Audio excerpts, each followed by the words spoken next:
Welcome back to another video, everybody. Today we're continuing our Spotify Music ETL data pipeline in Azure portfolio project. So that's where we were creating a music database with artists and their entire discographies from data we ingested from Spotify's API into Azure Data Factory, where we did some transformations for our reporting purposes. So if you haven't watched that video yet, go check it out. The link's in the description. And then with that being said, let's get into it. So last video, what we did was we created one pipeline where we ingested our artist data. So we ingested our artist data, our user followed artist data into blob storage, from blob storage into ADF, and then we transformed it using Azure Databricks, and then we loaded it into Azure SQL to get these three tables over here. That's our artist genre, and then our genre.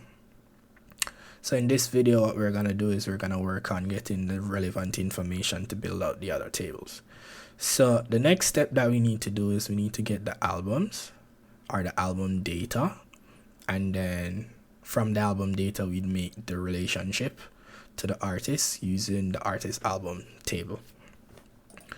So to get the album, what we're going to be doing is we're going to get in the artist album, so the albums for each artist, and then for that endpoint it takes the artist ID, and then it also takes the album group, so album or single. For this video we're doing just albums and singles, and then it takes a limit and an offset, limit being the amount of records to return, and then the offset is the index of the first item to return. So if the index is 0, it's gonna return the first thing in their list, and then it would then send out a response similar to this. And then what we need from this is going to be the album ID, because each album has an ID, album title, the type, whether it's a single or an album, the release date, and the number of tracks. So to do that, what we're gonna be doing is we're gonna do it in ADF. Well, we're gonna begin it in ADF as per usual, and then we're gonna do some transformation we're gonna do the ingestion with Databricks. So before I start, what I went ahead and I did was I went ahead and made some more containers that we are gonna need. So I went ahead and made the incoming streams, incoming albums, and then incoming tracks, and then the ingestion exception containers in our music ETL storage account. And then in our music ETL data lake, I went ahead and I made some additions to raw. So that's our raw album IDs, raw track IDs, raw weekly data. And then also in our processed, I added the album data, the artist album data, the track data, and then the weekly downloads and streams data. So you can go ahead and do that too. And then from there, what I did was I went ahead and mounted the containers that I needed. So we're gonna need, for this video, we're gonna need to mount our albums container, our incoming albums container rather, and then our incoming tracks container, and then our ingestion exception container. So this little notebook will be in the description on the GitHub, so you can just download it and then import it to Databricks, and then you just enter your storage account name, your container name, and then your SAS token, and then you're good to go. Or if you want to mount it some other way, you can find the resources to do so. So first thing that we're gonna need to do, we're gonna have to get our authorization again, because we're no longer using Spotify for this section, or rather for the rest of the project. So then what we are gonna have to do, we're gonna use our client credentials flow. So that's where we use ADF to make a web activity to send out this request. So to do that, so to get started, what I'm gonna do is I'm gonna create a new folder and I'm gonna call it auth. And then within that folder, I'm going to create a new pipeline, and then I'm gonna call it pl get auth. So to get our authorization, what we need to do is we need to make a post request, and then in the body, it's gonna be our client credentials, and then our header parameters is the client ID and the client secret, this right here in this format. That's gonna be the authorization. So what I can do from here, I do so let's go ahead and start it. So first we're gonna need a web activity, and then I'm going to call it get access token, and then we're sending the post request to this https accounts.spotify.com/api/token. So that's gonna be our URL.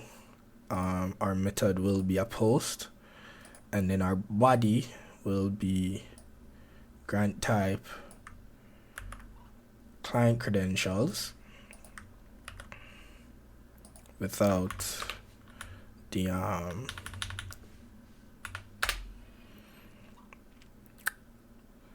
and then we won't need any authentication here.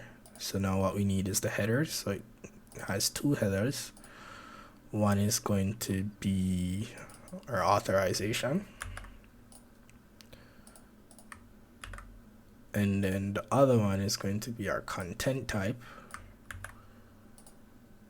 which is this. And then we're gonna need now is, this is what the content type will set to.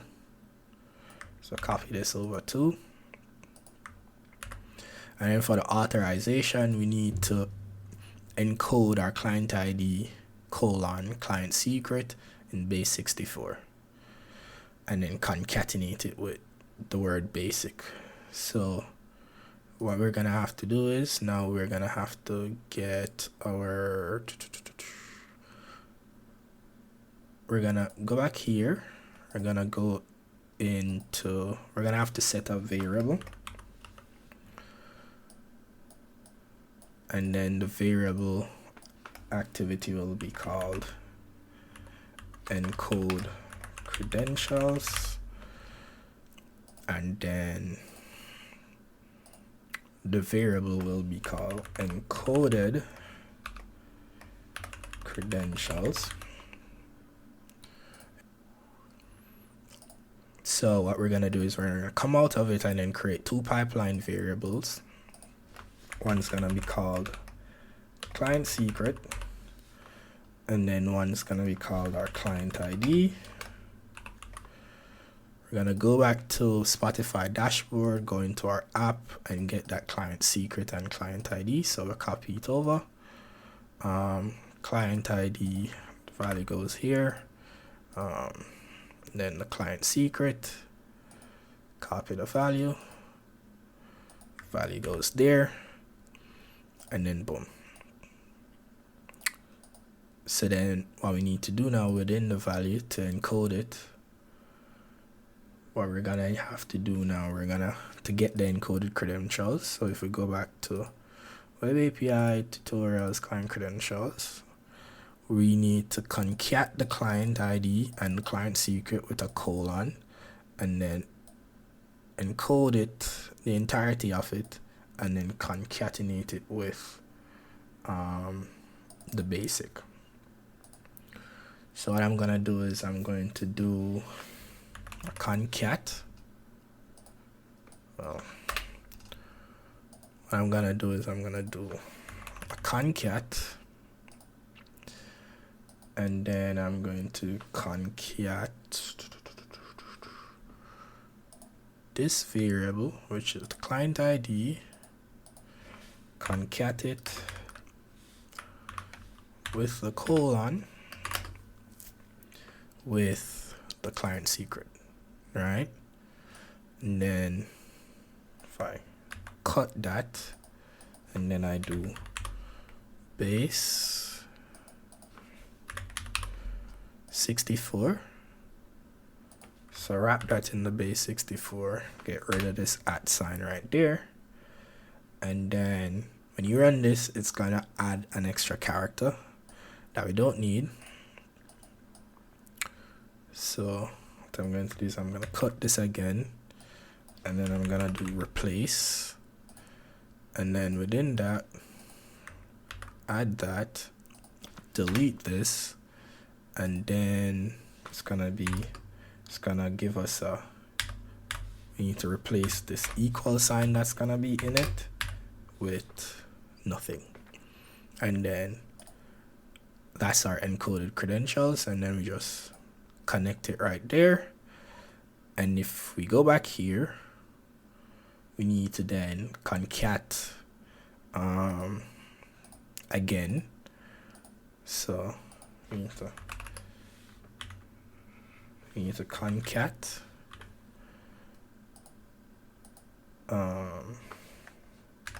basic space with our now encoded credentials. Okay, and then if we run it, we should get a response if we debug it. So debugging it, it failed. Why did it fail? Error unsupported grant type, error description, grant type parameter missing. So it says my grant type, so it's colon, but I think it should be equal to. So let's debug it again. Our variable is encoded, still failed. Unsupported grant type error, grant type parameter is still missing. Why is the grant type parameter still missing? I do not know.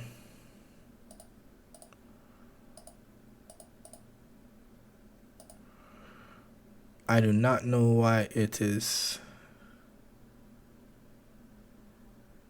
not working. Let's see.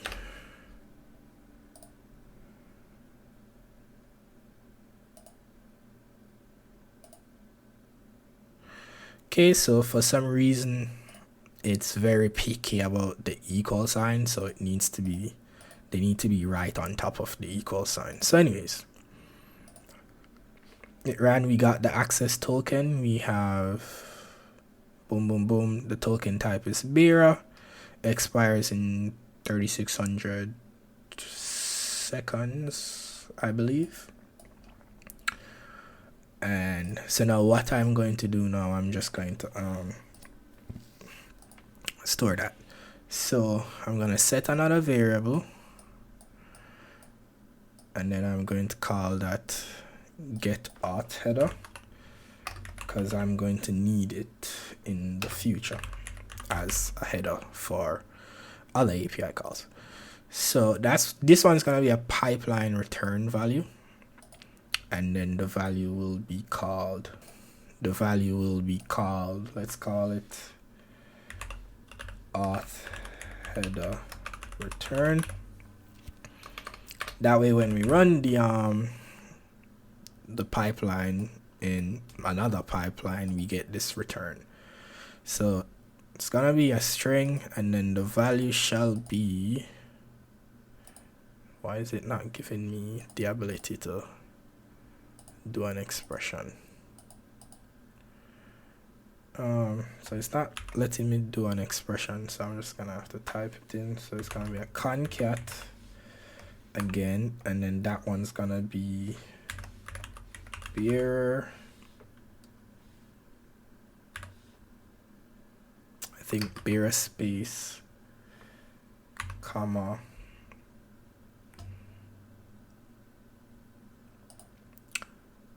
activity,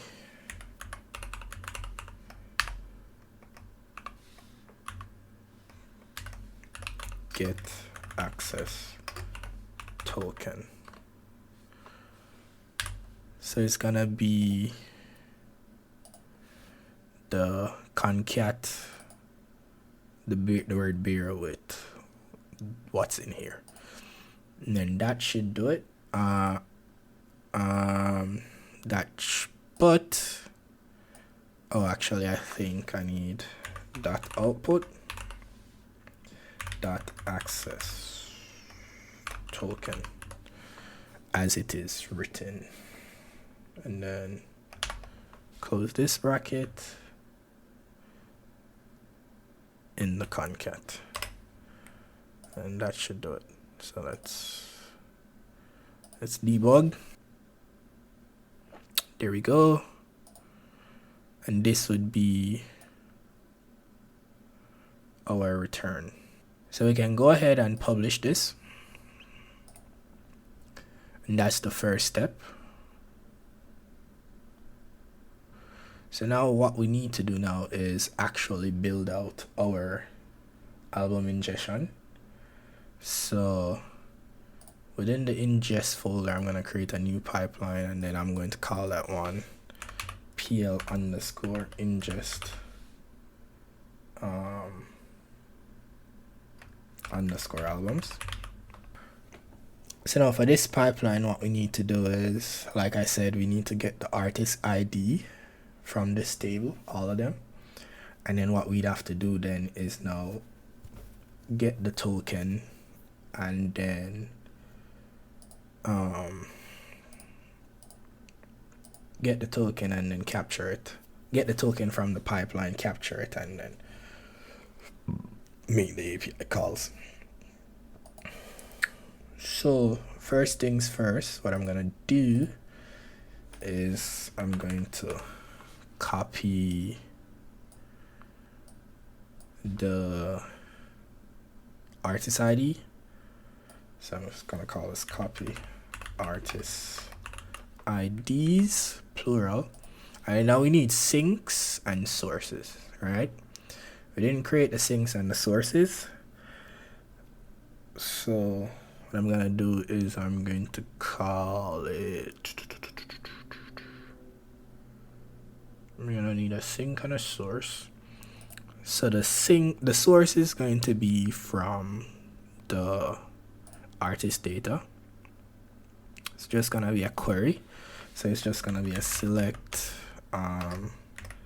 artist ID from dbo.artist. I think that's how it's written. And just double check, go back in here. No, wrong one. Here.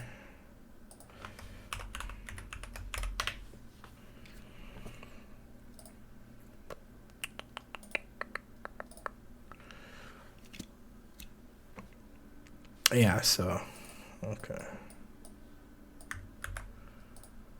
So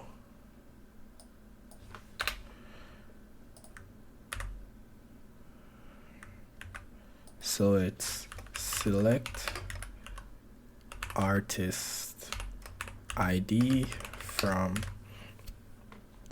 DBO artists. Query timeout, we can leave everything to there, and then what we need to do now is create a new data set. So this is gonna be in blob storage, I think. Containers, incoming tracks, blah blah. They're in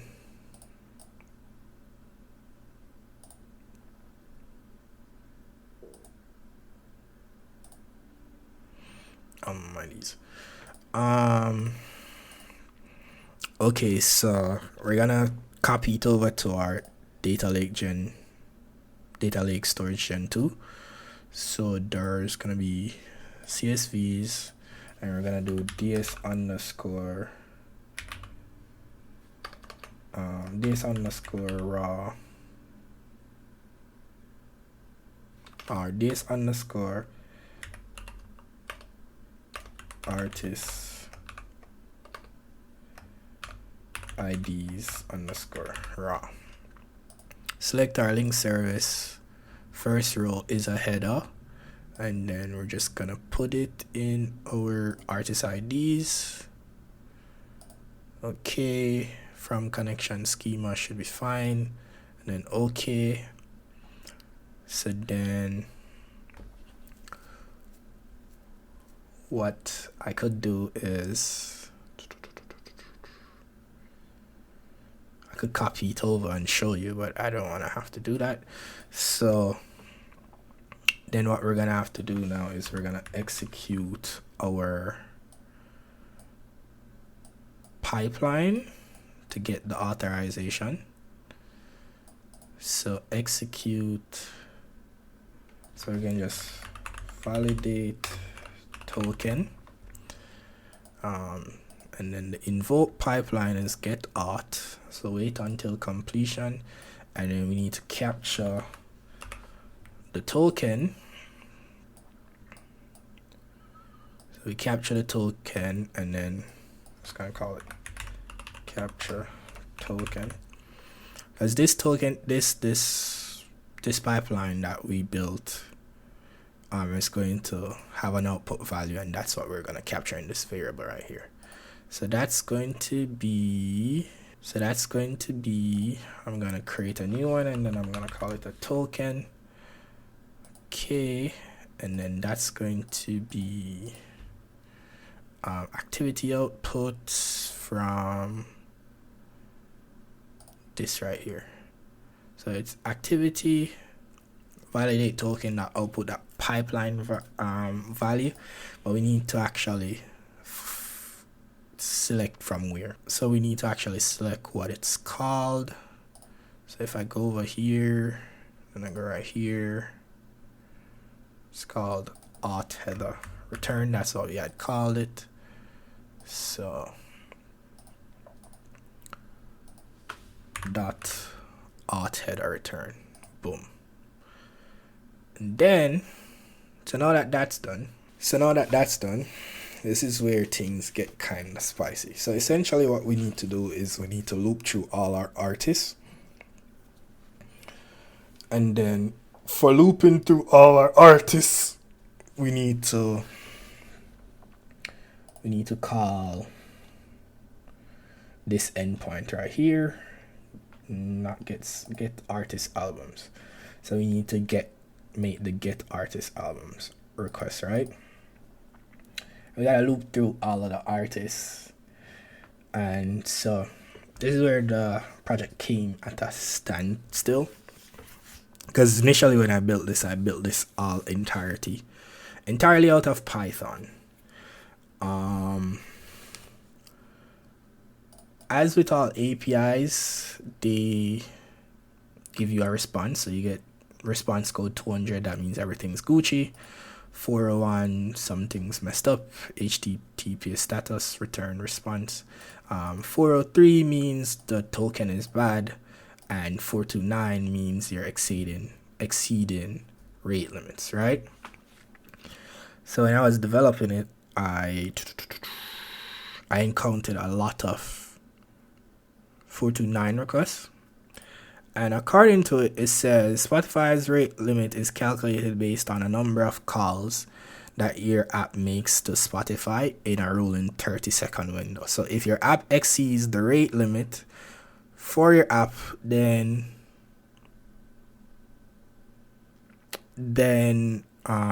you'll begin to see the 429 error. Responses from the Spotify web API, and you may hear from users about unexpected behavior, whatever. So it tells you what you could do. So you build the app with rate limits in mind.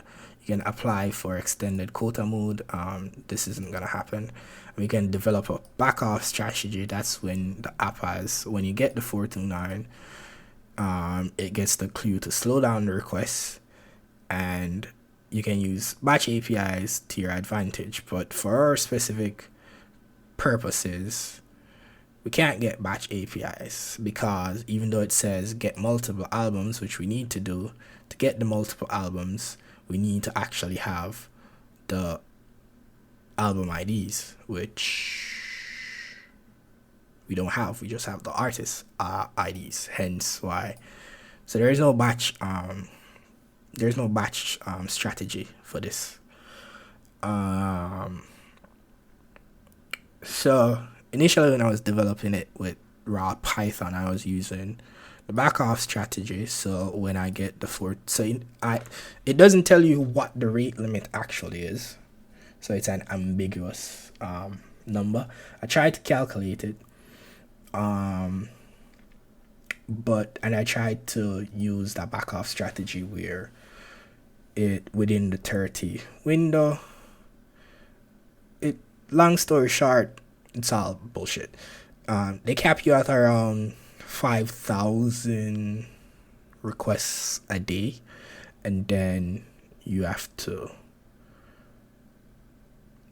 get a retry after with the 429 error, and then you can't retry until after the time has passed. So because of the extensive amount of requests that I was doing when I was building it out, because I was doing the entire discography for 129 artists or 26 artists, whatever, it was a lot. So what I then decided to do was I just take the retry and then try another day, because we're just building it out in the first place. So it's not like it's a pipeline that's like when it's updating, like say you follow another artist or whatever, you won't have to make a million requests again anyways. So it doesn't matter if it takes like 1 or 2 days to build out the entire database, as opposed. So I decided to do it like, so I decided to do the retry after. We're not gonna make the requests in ADF, because again, it's too much requests, and to have ADF do it with their web activity is just gonna take forever, even longer. So what I'm going to do, I'm going to ingest the albums using Data Factory, but I still want to use ADF as much as I possibly can. So with that being said, I devised a way to do it. So what I did was I used an until activity, put the until activity, and then within the until activity, I ran my Databricks activity. So essentially it's until this notebook returns a success, because it's going to fail depending on the amount of requests that you send it. Well, for the artists, like when you're getting the albums, it won't fail, but when you're getting the actual songs for the artists, that's when it will fail. So you expect it to fail. So basically everything within the until runs until this notebook is success. So, all right. So what we're gonna do is I'm going to take this out of the until, because I'm not gonna use the until yet. Paste the notebook. Boom, right? So then we're just gonna give it our cluster name, and then our link service name, and then we're gonna go into the notebook itself. So what we're gonna do is we're gonna write out the ingestion script. So it's gonna be an import request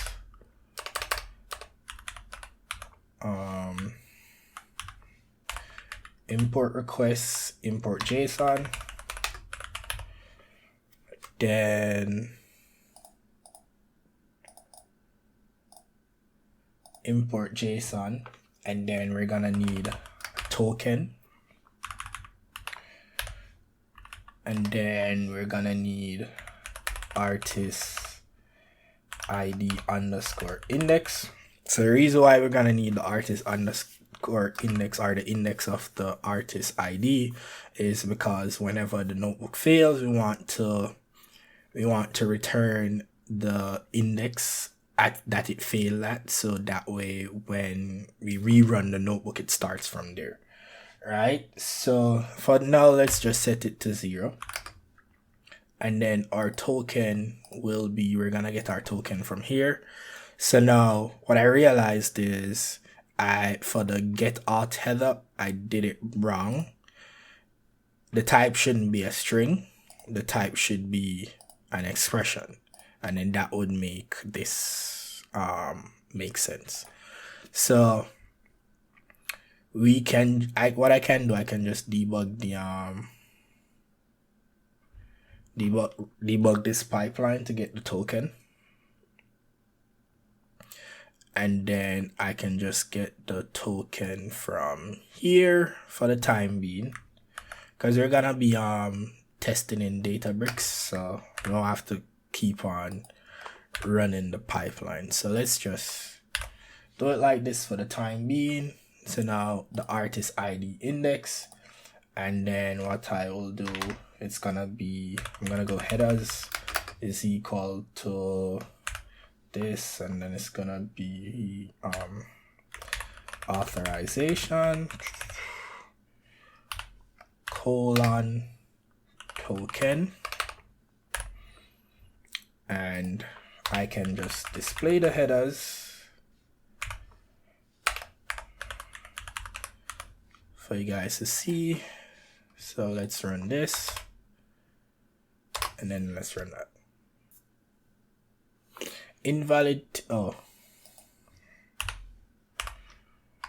import JSON, display, and then this is our headers, right? And then from there, what I want to do is, so I want to read the raw artist IDs that will be in my data lake storage right now. So if we go to containers, raw artist IDs, but there's nothing in there. So what I could do, I could just run this. So what I did was I ran the pipeline up to the copy artist ID. So when I debug it, it'll just copy the artist IDs into my storage container. So give it some time. Okay, succeeded. All right, so it ran through. So now if I go back over here and refresh it, no blobs found. Interesting. In my raw artist IDs. There we go. So this is the CSV with all my artist IDs. So now what we need to do is we just need to read it. So if I go CSV underscore file path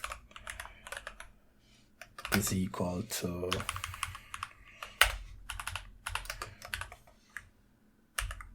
this, and then I go df is equal to spark dot read dot csv and the csv file path comma header is equal to true. All right, what did I do wrong here? So spark dot read csv. Okay, it's because it's spelled wrong.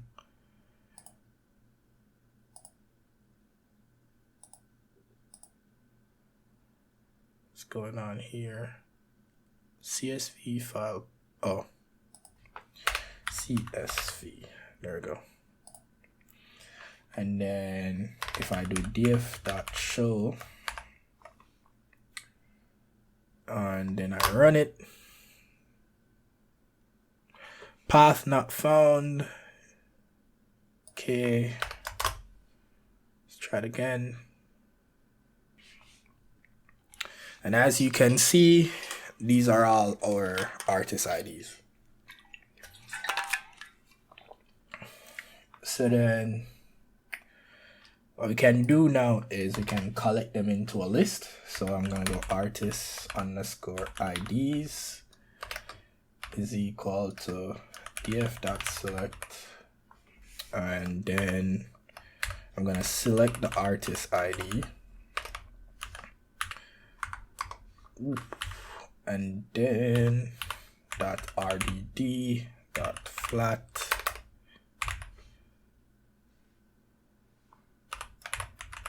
map, and then that's gonna be a lambda x colon x close that dot collect.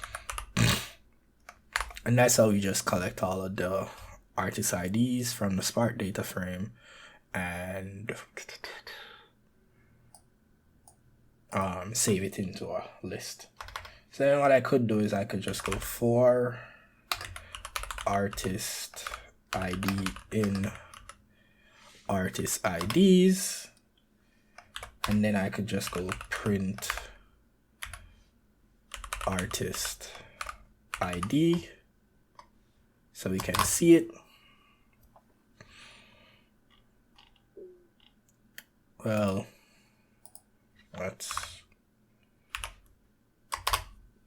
there we go. And then these are all our artist IDs, right? So next step is we need to do is I'm going to write the logic to ingest the artist IDs. So that's gonna be a simple for artist ID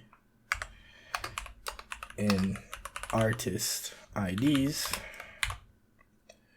and then I'm going to do, so if we go back to here and then we go down to albums and we're getting we're getting artist albums. No, we're going to artists and then we're getting artist albums. So it needs the artist ID, the groups, so whether album / r single, and then we need a limit. So I'll set the limit to 20 at a time, and then we'll set the offset to 0, and when we try it, it would return something like this, right? So what we need now is this string right here.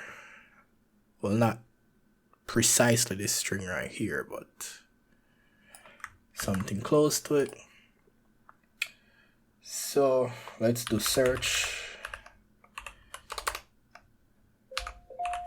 URL is equal to, and then it's gonna be a F string, and then I'll just copy this in there.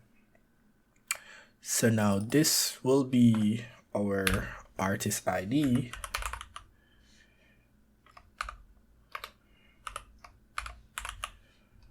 so where the actual ID would go, we just replace it with the artist ID. We can keep the include groups as is, and then offset and limit is it's F string limit, but we haven't declared it yet. And then offset. So then let's declare it up here. So that's gonna be an offset, because the offset will dynamically increase. The limit will stay constant though. Let's set the limit to 50, and then that's our search URL, right? So what I'm gonna do is I'm gonna do while underscore true colon, increase this indent, and then I'm going to do a try block. So try, we're gonna get our result, and then that's gonna be request dot get, and then that's gonna be our search URL, comma our headers equal headers, which would be this right here.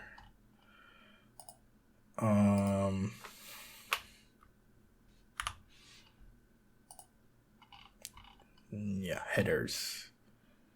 So headers equal headers, and then result request.get search URL headers equal headers, and then I'm going to do, I'm gonna get the response code, which is going to be result dot status underscore code, and that's what's going to capture our response code. So let's go response underscore code, and if I run this, it should be printed. Well, no, it won't run it because I need to. So let's do except exception as E, and then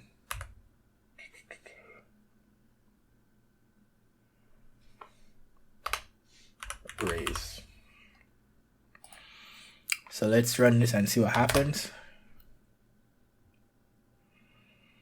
All right, so it's getting a response code for each of our artist IDs. So let's just, how do you cancel? Oh, it's right here, cancel. All right, so we see that, so now we see that we're getting our response code. This 200 means, you know, everything is fine. So then what I want to then do is, whenever the response code is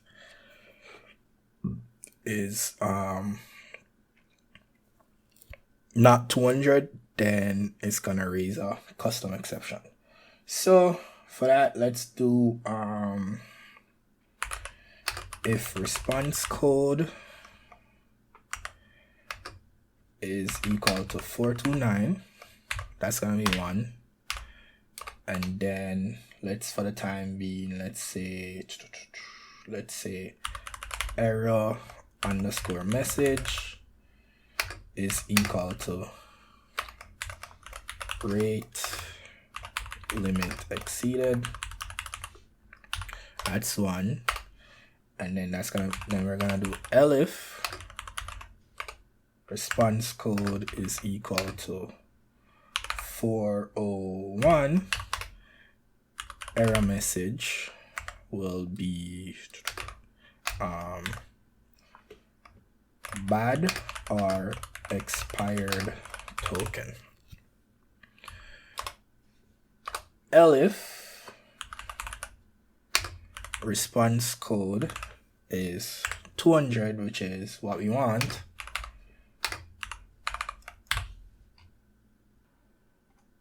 200, which is what we want, then it's gonna be albums equal json.loads result.content.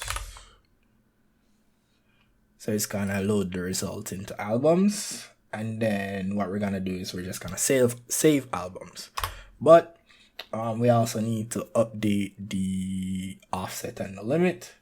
So it's gonna be so offset will be whatever the length of what was returned in albums plus 1. So then that way, that means it'll return the last index plus the plus one. So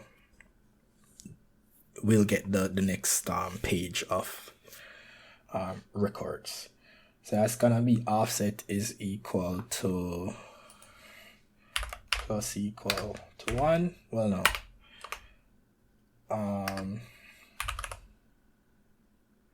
The length of the album items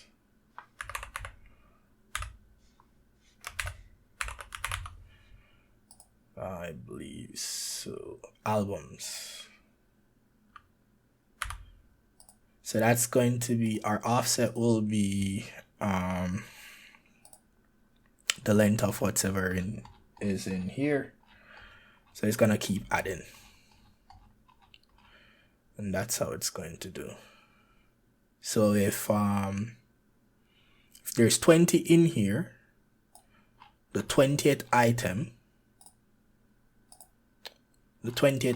would be returned then at the next iteration of the for loop. So then we'll get the records following the 20th item. So updated the offset, the limit remains the same, and then to break out of it, we'll do a if, because then we want, so if the length of albums is less than the limit, that means we've exhausted all of the options, so then there's no more albums to get for that artist. So we're gonna do if the length of albums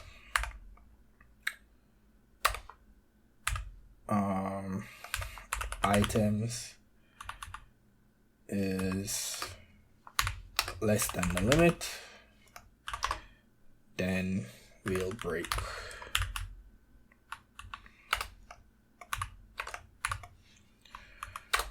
Right? So if the length of the albums, the items in the albums, is less than the limit, which would be 50. So if we get 20 records instead of 50, that means there's no more, that the artist doesn't have any more. But most artists have less than, well, no, because it's a combination of singles and albums, so it'll be more than 50. And then we'd break out of it. And that would be the logic, right? So let's say I want to print,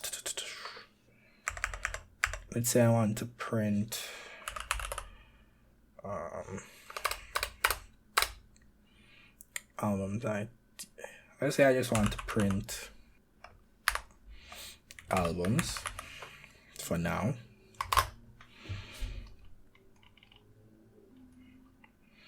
And this is essentially what we'd be getting. And it's continuously running. So let's cancel. So now what I want to do is I want to handle the exceptions. So if we're getting response code 429, 401, 200, what I want to do is I want to raise a custom exception that would then raise a custom exception, log it, and then it would save it to our ingestion exception storage, and then from there, and then it would mark the Databricks as fail, and then from there we'll do what we need to do and reiterate. So for that, what I need to do is I need to write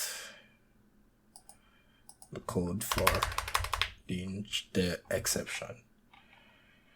So what we're gonna do is now I need to create the exception folder, exception destination underscore folder,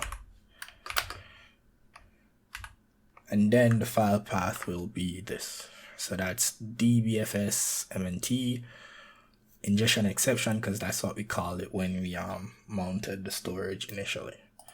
So from there, From there, I'm going to define a function, and then I'm going to call the function raise custom exception. And then this is going to take this error message that we had down there, or the error message, and then it's going to take the current index, and then it's going to take the response code, and then if there's a retry after,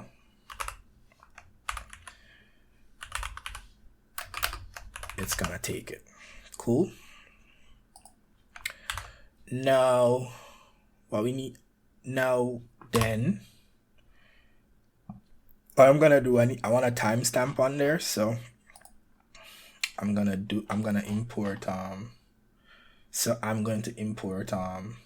datetime.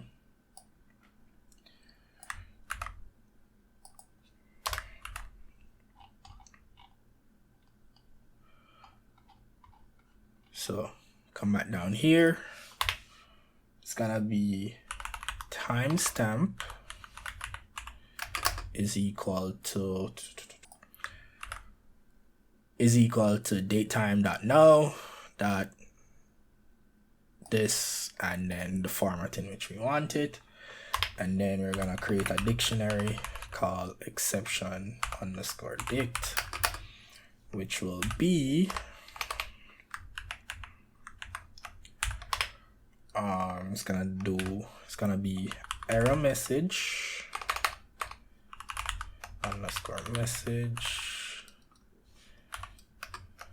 is equal to error message,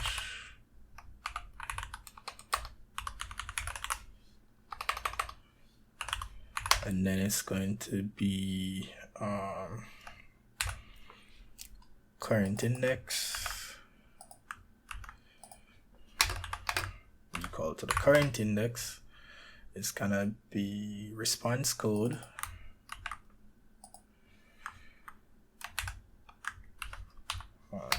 that's gonna be that, and then retry after,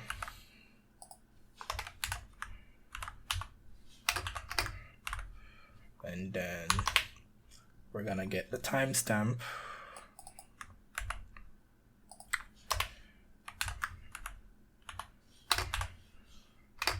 So basically, when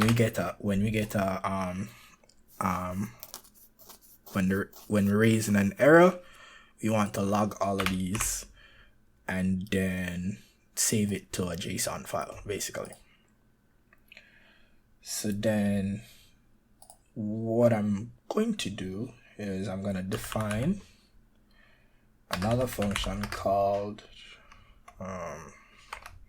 save exception, and then that's going to take my exception dictionary right here, and then it's going to generate another timestamp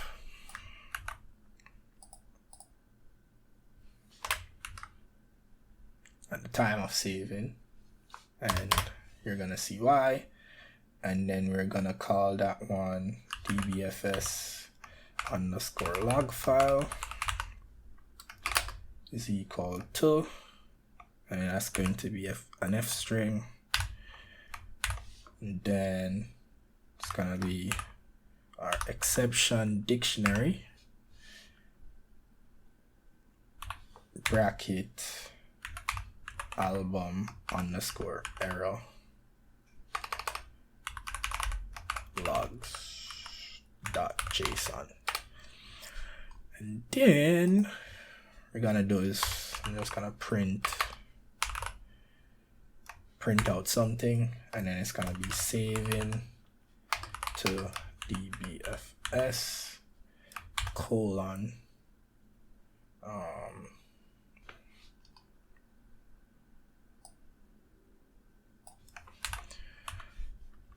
comma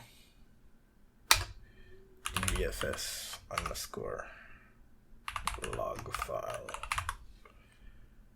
All right, And then we'll just do with open dbfs underscore log file write as JSON file, and then we got json.dump,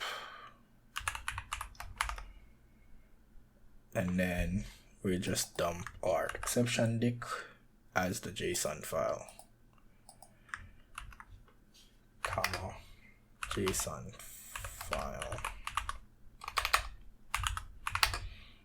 indent is equal to 2. What issues am I having here? Oh, dot dump, and then that should do it. And then back up here,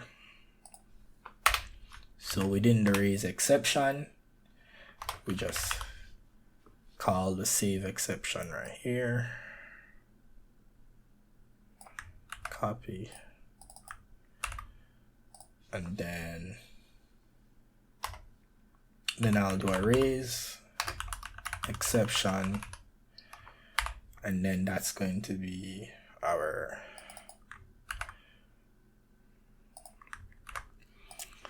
so basically whenever we get a 429 or a 401 or a 401, we'll just call this raise custom exception. So now what we need to do is we need to build this out some more.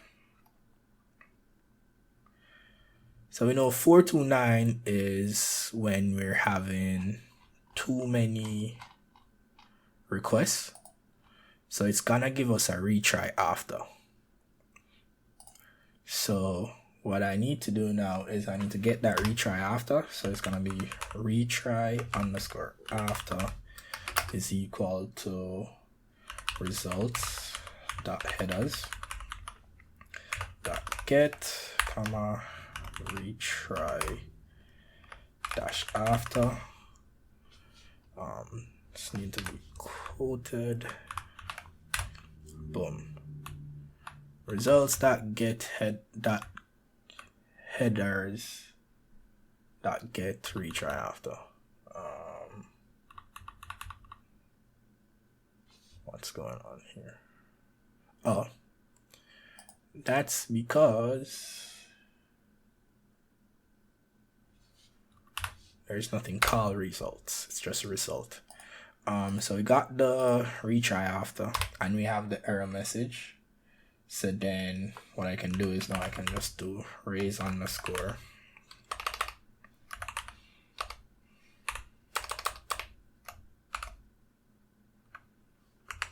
custom exception, and then I'll take my error message,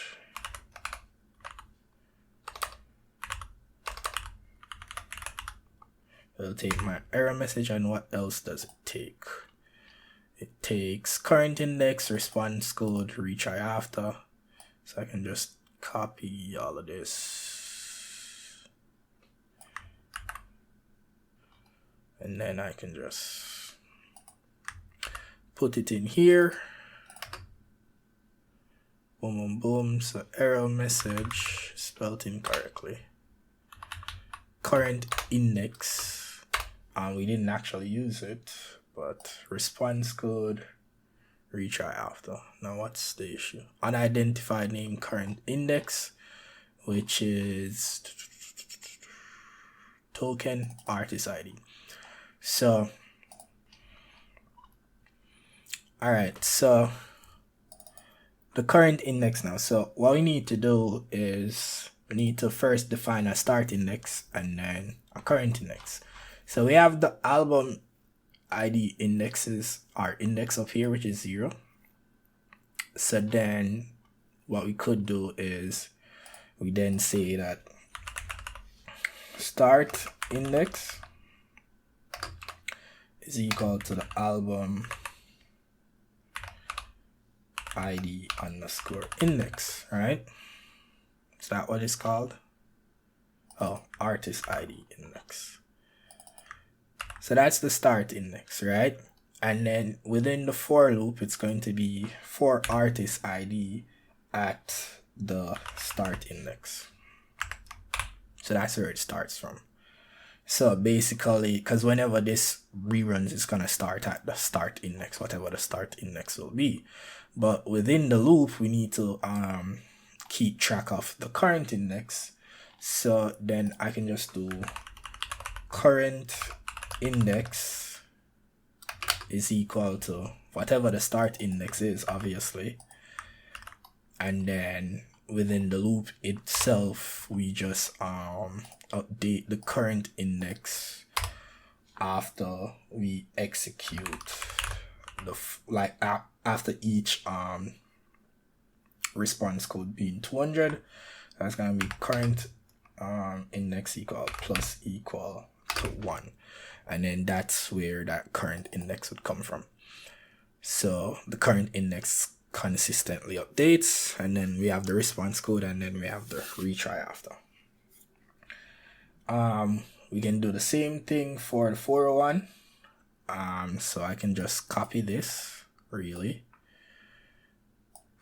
copy, and then boom, paste this here, but we won't have a retry after, so we can delete that one, and then that's how we do it. So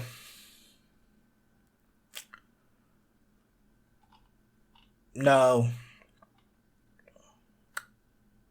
if I run this, well, first we have to save the result, so we haven't written the code to save the result. So I can comment out this print, so we won't need it really. And then what I could print the response code.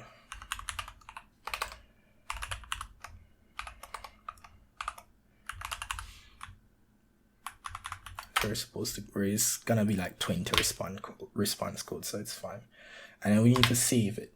So we need to save it to file name is equal to another f string, and then that's going to be whatever we mounted, we named our income albums mount to, and then f string, and I want it to give me the artist ID. I want the file to be called the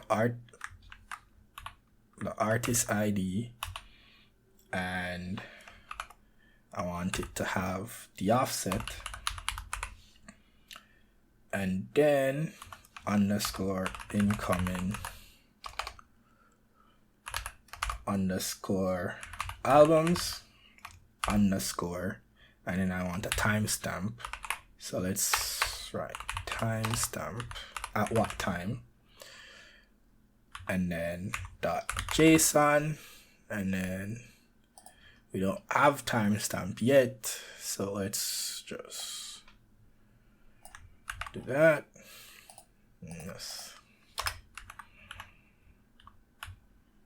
Boom.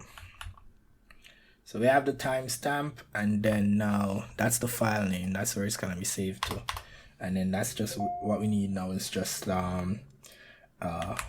with open file name,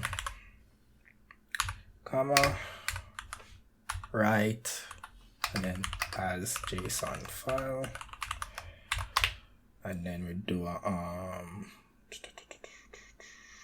JSON.dumps dump, and then we'll just dump it to albums, comma, JSON underscore file, and then the indent is equal to 2, and that should save our file, right? So what I'm going to do is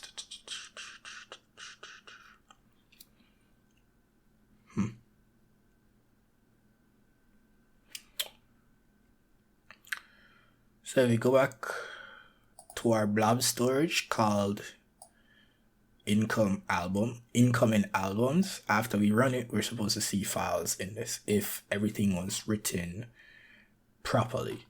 Now, so let's run it, see what happens. So datetime is not defined. So let's rerun this and then run it. It's printing all of the commands.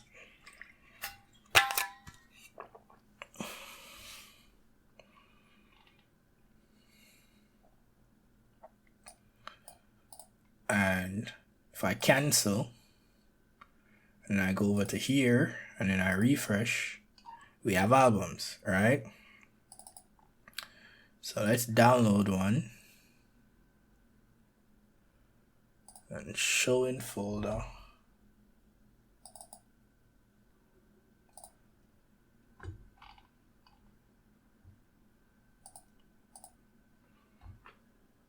And then basically this is our JSON file, right? So we have stuff. So now if I were to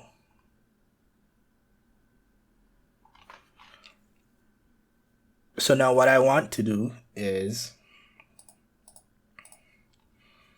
I want to handle the 429 exceptions, or well, what happens when we raise an exception rather. So what I could do is I could just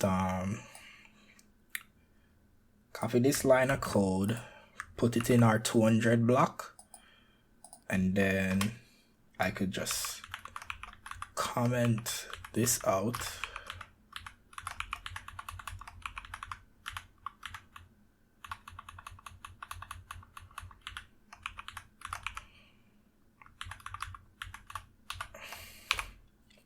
Comment that out, and then if I run this,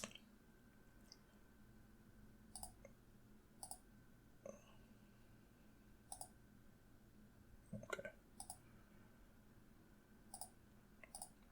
If I run this with the raise custom exception, it's supposed to raise our exception and then put it into our container called ingestion exception, right? So let's run it, and we have error message, saving to data file storage, error message, bad or expired token, current index, yada yada yada. Error, no such file directory. No such file directory. Bad or first and foremost. So let's refresh it, see if it actually saved. Alright, so it doesn't save to our ingestion exception. So let's figure out what happened. So dbfs mount ingestion exception, saving that, and then with that log file as right, json.dump exception dick. Okay, so the issue is this right here. I believe I'm supposed to boom. So now it should save to the folder. So if I run it, and then it sent out the exception. So if I should go back to here, we have our exception log, where if we download it, then you have bad or expired token, current index, the response code, retry after, and the timestamp, right? So it prints out, it saves the exception log to our storage account. So then now, what we then need to do is we need to, when everything is done, we need to be able to like know that, you know, the Databricks notebook was completed successfully. So all that is now db utils.notebook.exit, and then so once you have dbutils notebook.exit, it's just gonna exit the entire thing. So even if I had code like in the cells below it, the notebook would just stop, and then the notebook will just stop. So let's do success. But the issue is actually, yeah, so the notebook will just stop and then it would read it as notebook success. So what I can now do is I can just delete these blocks of code, close that, close,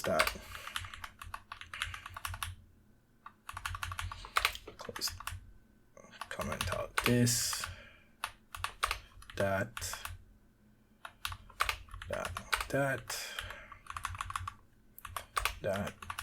and then that. So now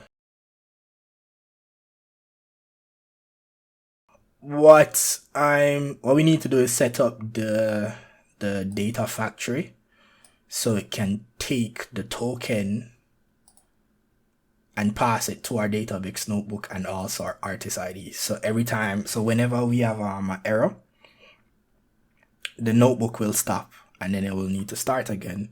So that's why we need it to take the artist ID too.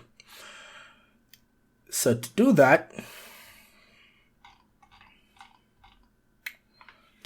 what I'm going to do, I'm going to comment this one out and this one out too.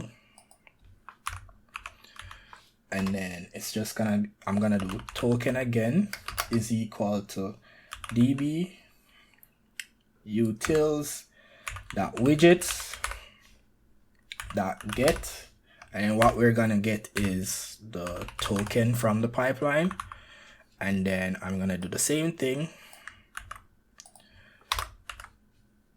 and this time it's going to be our artist ID index.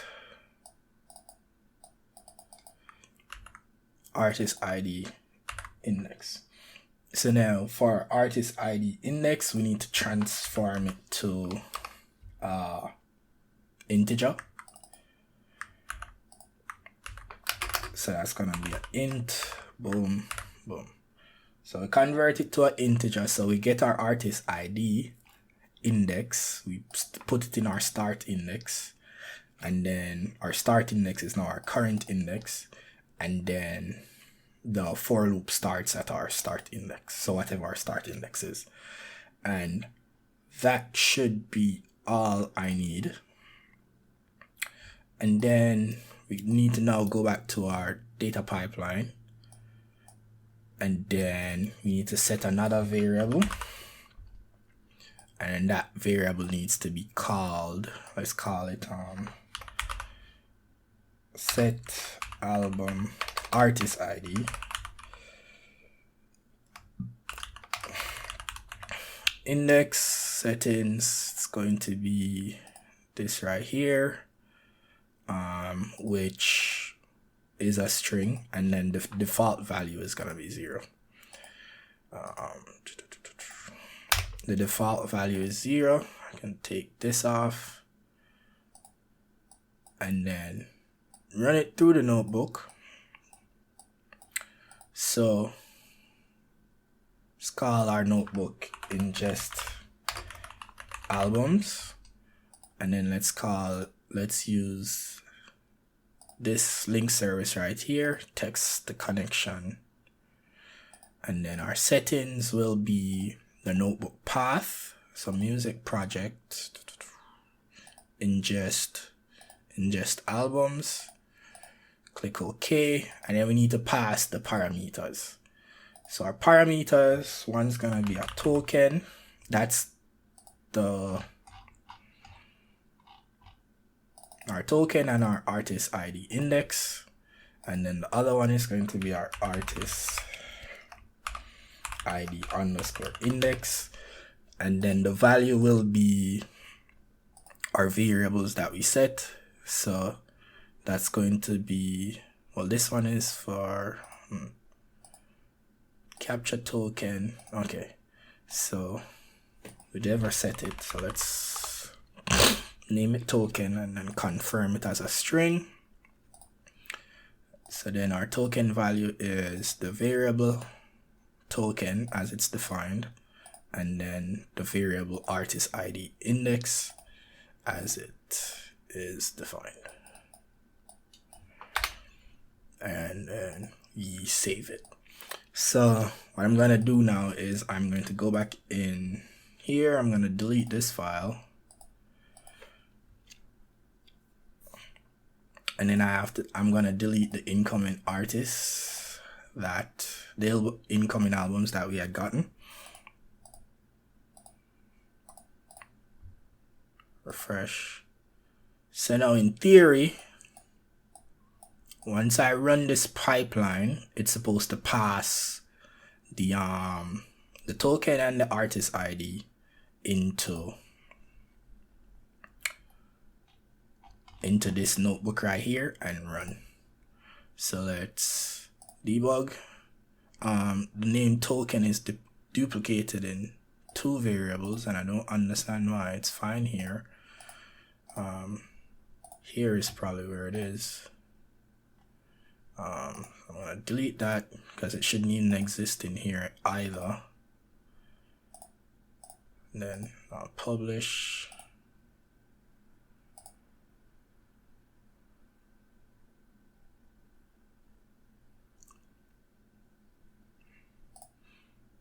Validate. Validation is fine.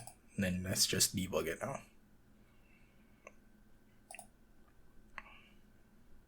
Look. Well,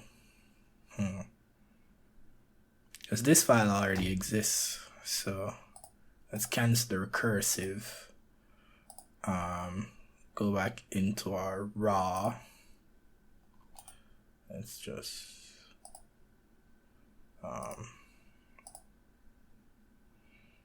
containers, raw album IDs, refresh. Not album IDs, artist IDs. Let's delete this. Boom.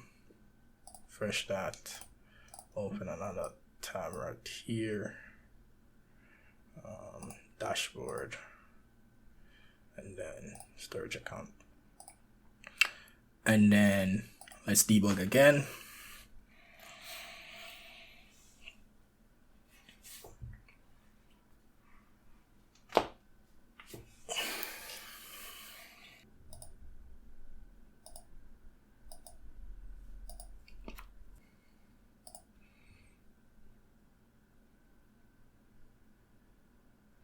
So I'm getting an attribute error, and the attribute error is here. Now what does the attribute error says? Token. Alright, so we have an error because I didn't spell it right. So it's gonna be widgets. Docket. And this should work this time. So if I then, it failed, so I can then just refresh, delete,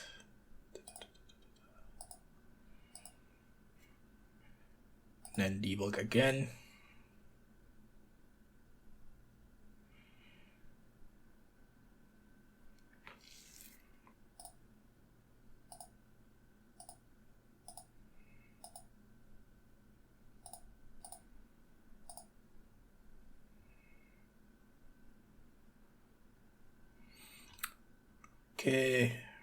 Okay.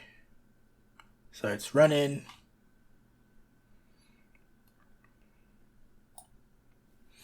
And we just need it to wait until we get all of the albums.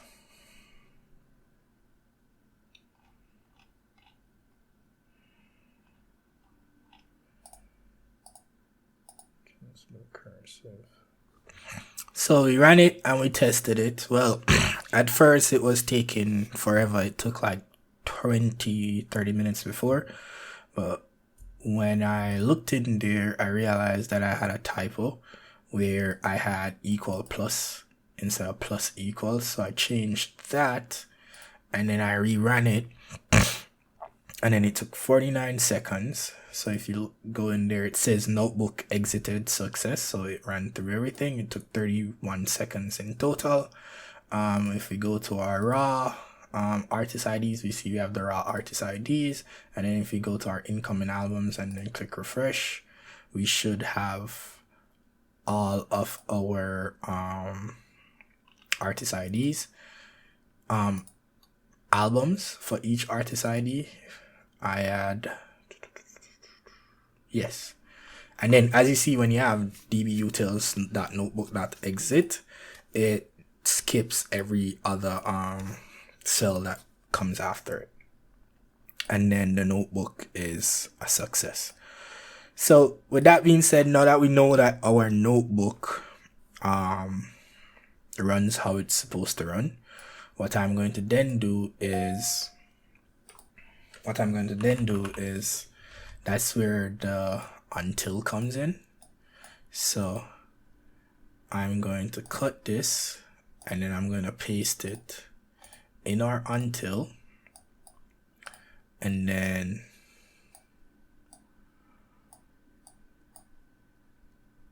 boom. So for our until, let's say until notebook success. Is that how you spell it?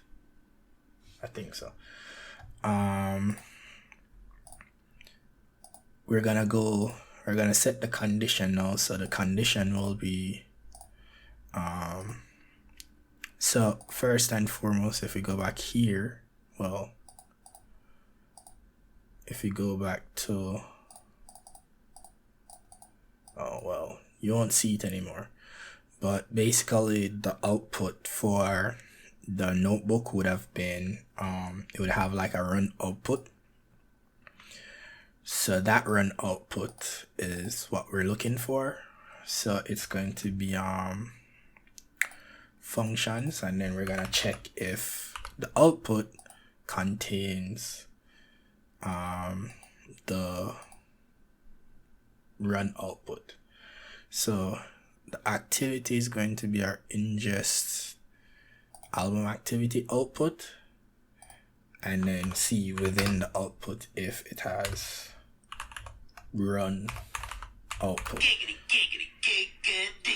Run output. If the notebook had failed, it would have said run error instead. So okay, and then basically the until will run until we get that. So then within the until, what we need to now do is account for what happens when we have our errors. So basically, if the pipeline fails, we want to then get our error log and then get the response, see what the response was, and then make the necessary figure it out from there. So what I'm gonna use now, I'm gonna get a lookup, and then if the notebook fails, we're going to get the error log. So that's the get error log, and then the settings will be my source data set, which I never created it yet. So it's not going to be first row. So that's in our blob. So we look for blob, which is right here. It's a JSON.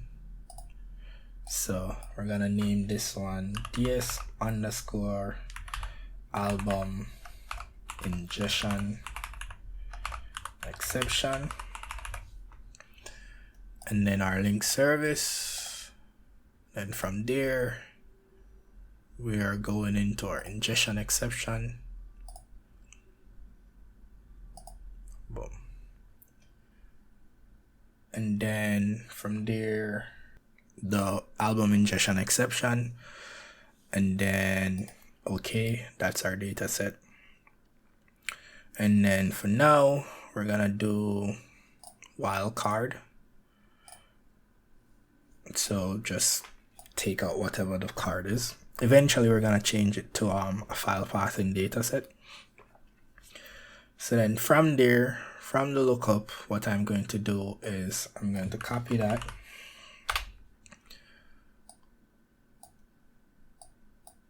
to my blob storage. So then the source is going to be my album ingestion exception, and then my album ingestion exception, and then I'm gonna also do a wildcard, and then the sync will be data lake gen storage and JSON none also, and then I'm going to call that one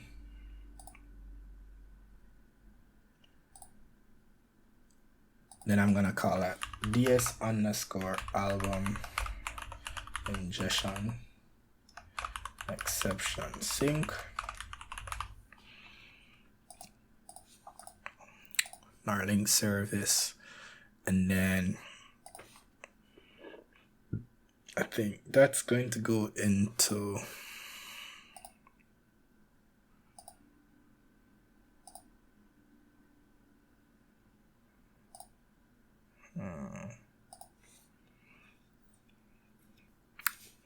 followed artist. So I didn't create a folder for it, so I'm gonna create a folder for it now. So I'm gonna have it in I'm gonna create a container called logs,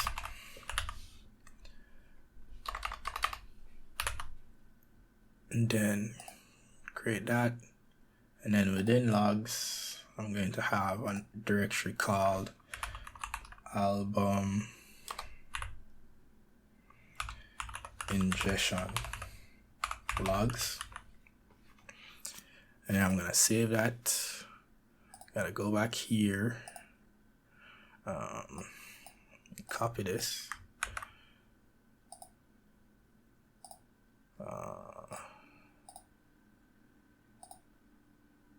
there we go.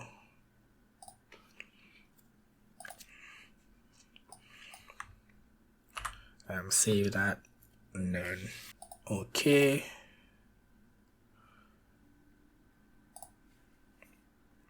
and then on success also I then need to get my response code, so I gotta see what the response code was. So set a variable, and then I'm going to call that get response. So basically I want to get the response from the dictionary here. All right, so get response, and then the setting will be, and I'll create it. So then the new variable is gonna called response code, which is going to be a string, I believe, or an integer. Let's set it to an integer, and then it's going to be my get error log activity output dot output value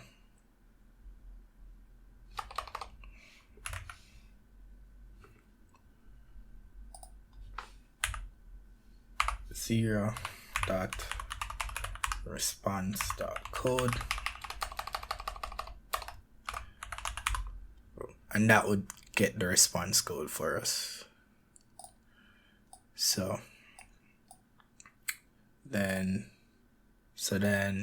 I also need to set the new artist ID index.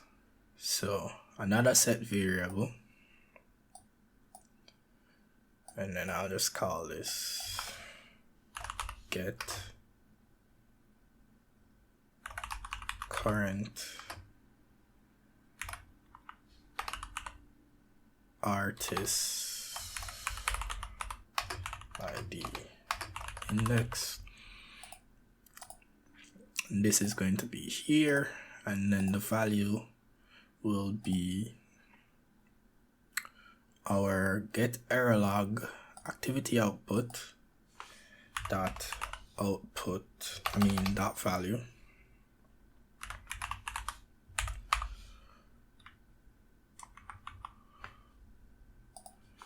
dot current underscore index, and then okay. So that's just gonna get the first one, and then from there we need to do an if. We need to do an if else, but we can't have nested ifs are weird in ADF. So what I'm going to do is I'm gonna do two ifs. So if 401 or if 429. So the first condition is if the response code is 429. So basically the expression will be I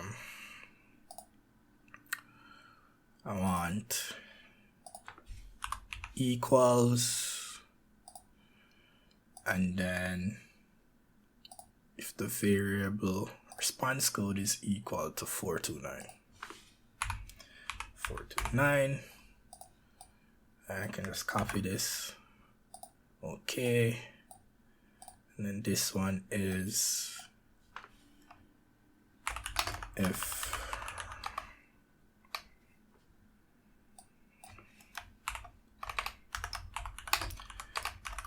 response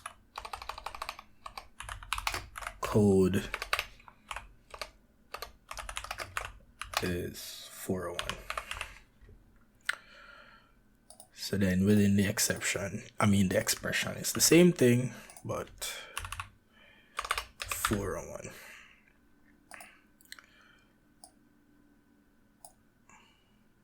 So let's do the 401 expression first, if condition first. So basically for the 401, which is expired token, we just need to revalidate, right?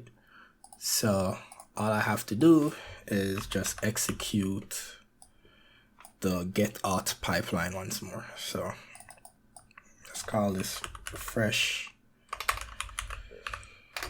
token, and then execute the get auth, and then that's that. And then we just need to capture the variable, capture the token. So that's the set variable, and then we just call this capture token again, and then within it it's going to be token is equal to the pipeline return value dot, and I don't remember what it was called,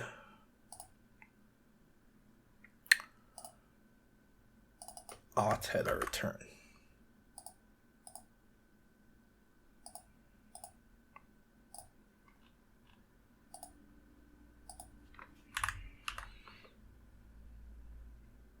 I think that's how it's done. So that's the first if condition. And then now we need to do the second one. So with this, we need to get the retry after. And then wait for however long the retry after is. And then we try again. So now the thing is, most times the retry after will be at least a 24-hour period. But like I said, you'd probably only encounter this issue once, and that's in the initial building of the database. After that, you probably wouldn't encounter it anymore because you wouldn't need to be making that much requests anymore. So what we need to do is create an X variable and then call that the get retry after. Then the retry after will be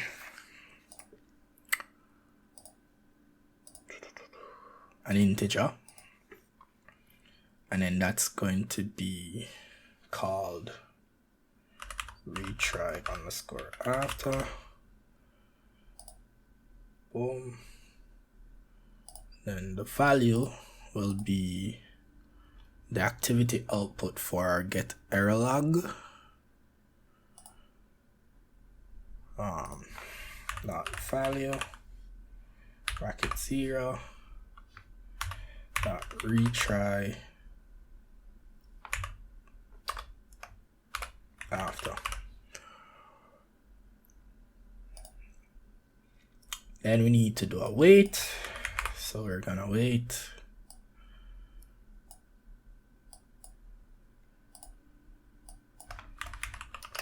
to retry.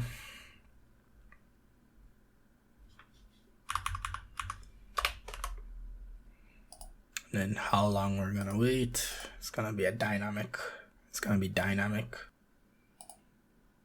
So the retry after, we are going to be waiting variables dot retry after. Boom. But let me see something. When I had saved the retry after,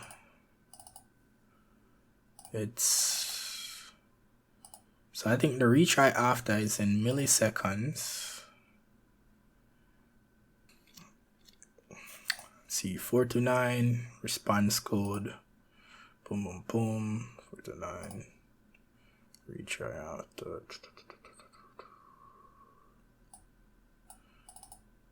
Okay, so the retry after is a value in seconds, and then ADF waits in waits in seconds. All right, cool. So we have to make sure that it's, the conversion is right. So we'll just wait for whatever time the retry after is. More than likely, we're going to have to refresh our token again. So it's gonna be an execute pipeline once more. And I'll just call it refresh token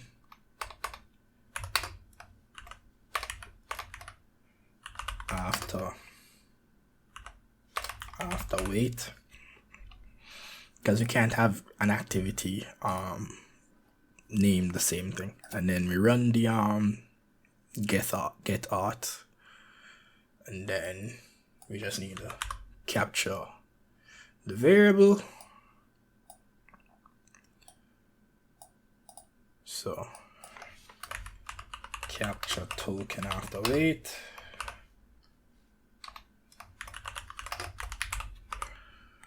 Then our settings will be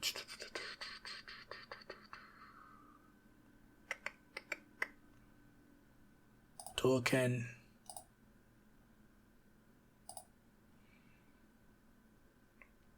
and then it's going to be the pipeline return variable dot, and again, don't know what it's called, auth header return.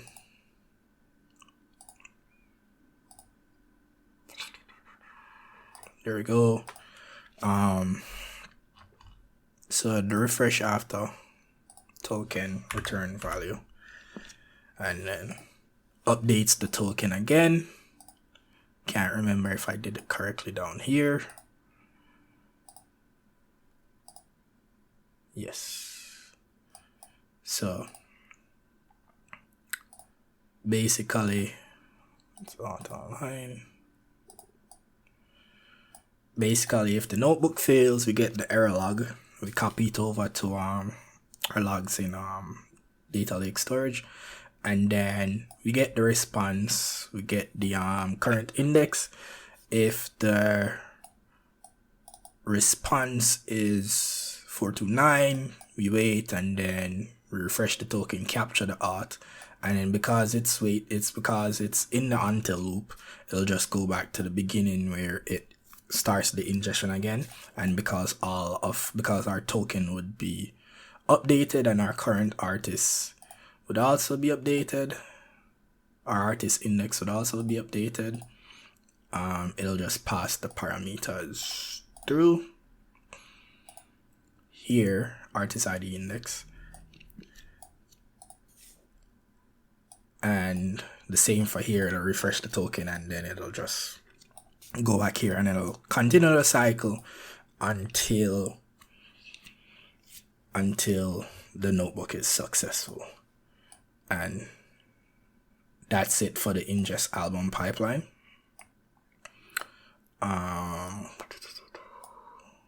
Oh well, one last thing I'm gonna do, so I'm going to delete the ingestion exception that's in my blob storage after this copy activity is succeeded. So I'll just delete from the delete the ingestion exception. I need this, and file path in dataset. Again, I'll just do wildcard for now, because what we can do is we could pass the specific file path, but I don't want to do that. So delete from blob. And that's it for my ingestion my album ingestion pipeline. So I can just go ahead and validate first, close it, and then I can publish.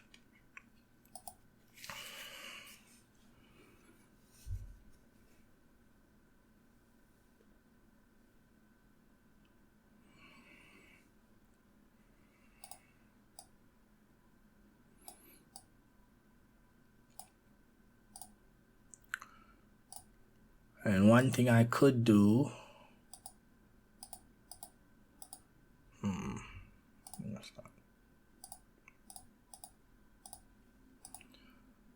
until activity state activity. So the timeout for it, I can increase the timeout because I know for my purpose, if I run everything,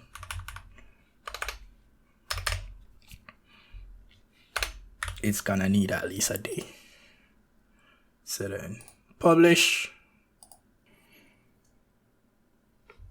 and that's our artist ingestion. So then next is now not our artist ingestion, our album ingestion, and then next is our album transformation, which we're going to be using Dataflow for that. So what I can do first though is I can run this pipeline to make sure it works. So first things first, I'm going to delete all of the our incoming albums that we had gotten the first time. So in our user delete activity, and then our source is the album right here, using a wildcard for all the JSON. And then I can just debug.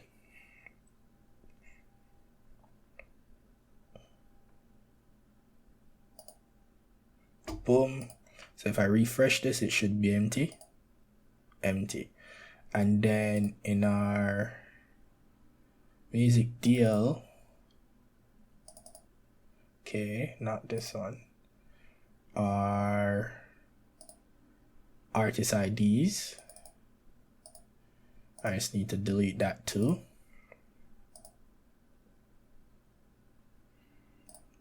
Boom. So now when I run the debug, I should, get the artist IDs in here and then the albums in here. So let's just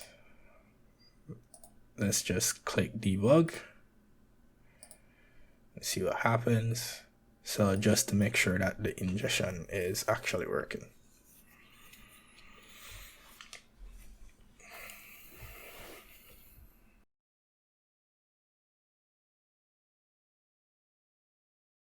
And it looks like everything ran properly.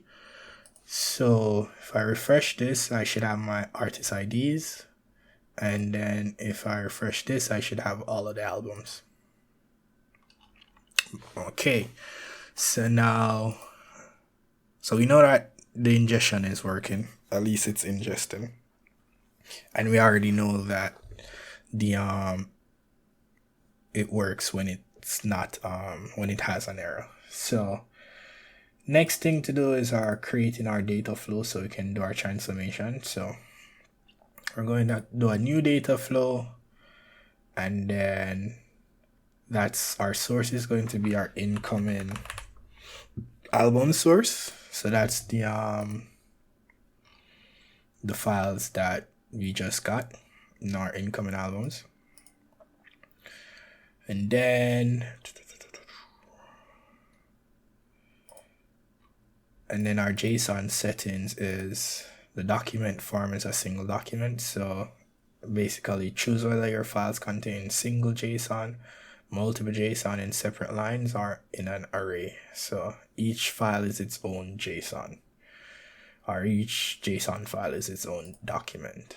And then so we have the schema here, and we can select the partitioning. We're using the current partitioning, and then we can just do a data preview. Debug data size about threshold. Please try with a lower row limit or use a smaller data set for debugging.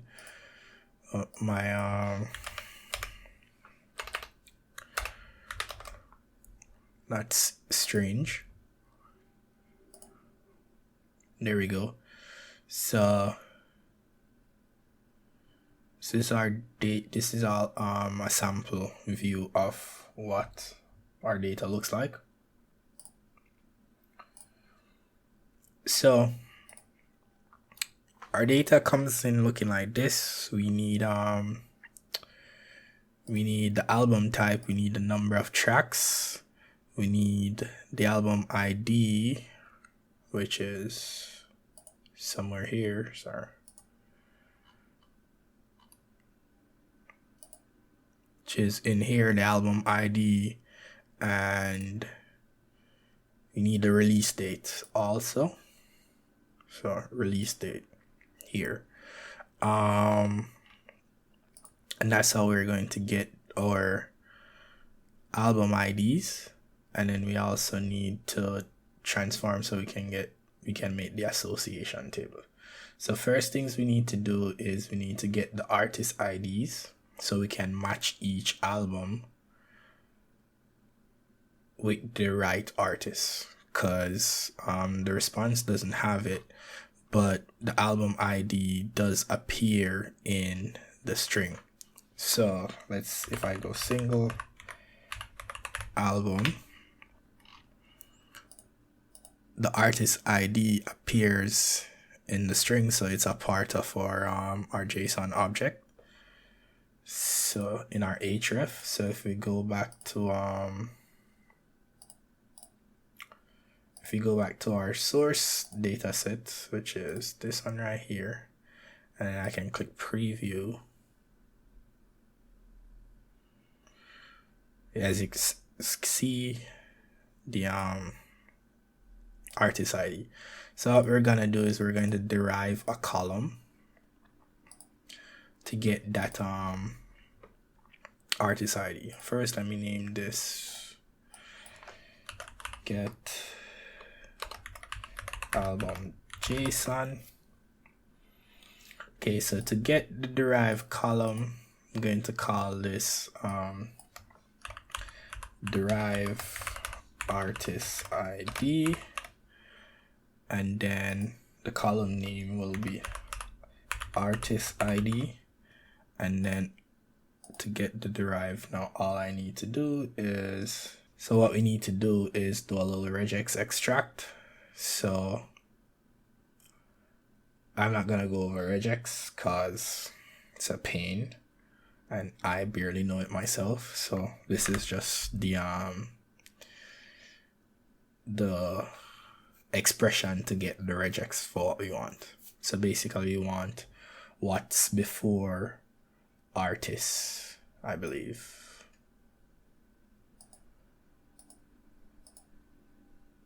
So what's after artists, and then it stops at the end of the slash. And that's what it is. So we can refresh it and see if we get something. So for each href, we're extracting the artist ID, so that's fine. So then now what I need to do is I need to flatten my JSON. So let's call this flatten album. So now to flatten the album, we need to unroll at items and unroll the root at items. I barely understand. I don't even understand what it means, but when I was doing it and I was playing around with it, it worked how it was supposed to work, or how I wanted it to work. So okie doke. So now we have everything flattened. So the first one looks like this, and the second one looks like this. Unroll at items, href, yada yada yada. And then from there, I'll select my required columns that I need.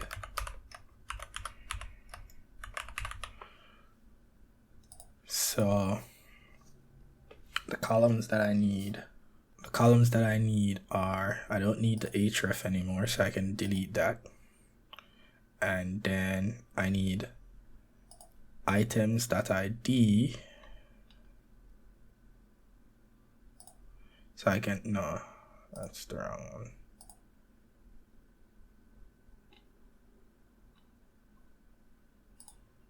Hold on. Album source and album source. Okay. So I need items.id, not artist. Because the reason why we don't get the the artist ID from the JSON itself is because a song might have multiple artists and it would be quite difficult to get the ID for the specific artist that we want. So we'll do items.id, there we go. And then we need items.name, that's the name of the album, not this one.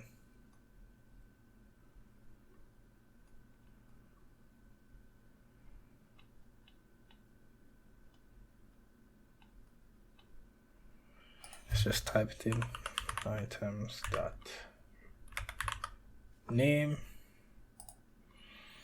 and then I know I need items.album type.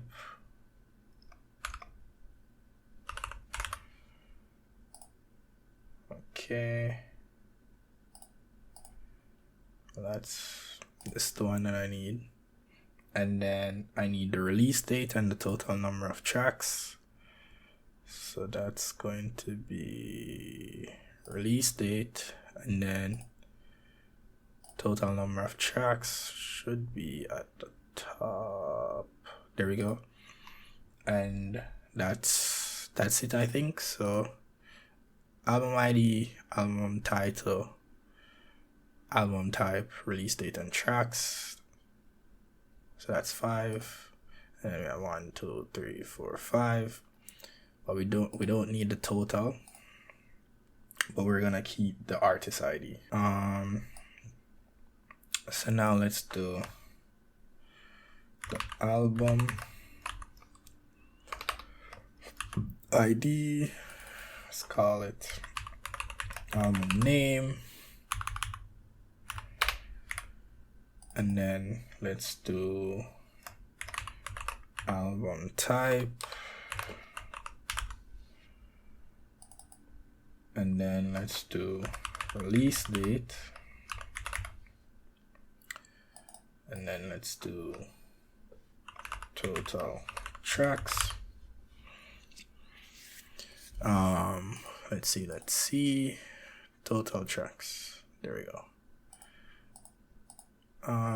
So what I'm gonna do is I'm gonna derive another column, and then that's where I'm standardizing the dates. So standardize dates, and that's for the release dates. It's actually release date. So basically some of them will be in just give me the year, and I want to put a dummy value in there if it's just the year. So to do that it's gonna be an if, and then the condition is going to be the length of release date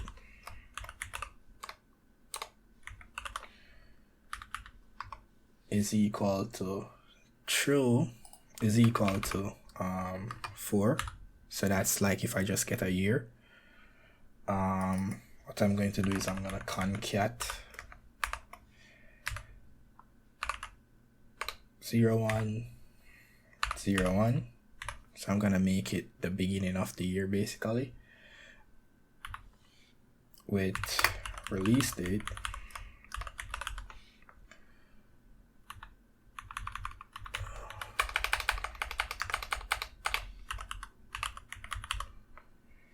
and then the false condition is going to be release date. So if else release date. Okay, boom, and that's our expression. Length is spelled incorrectly, length, I believe. Boom. Oh.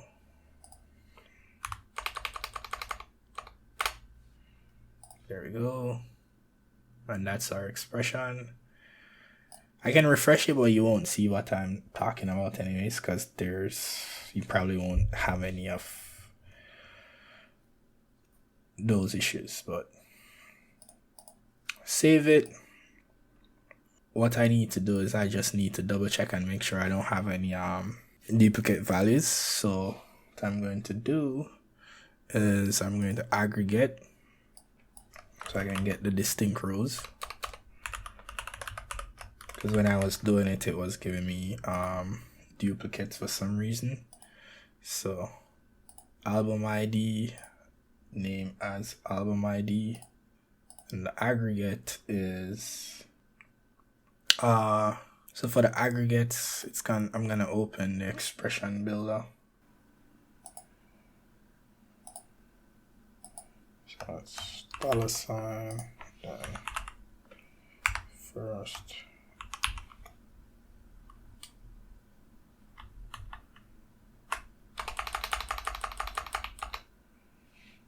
think save it, and then it's name not equal to album ID. Boom. And that should give us our distinct rows.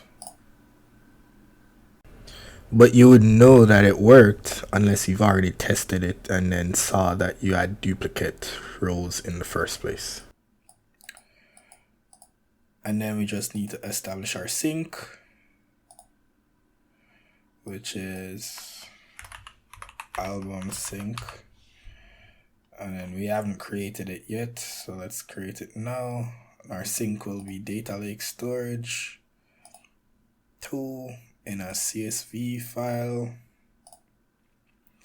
And then that's gonna be ds underscore processed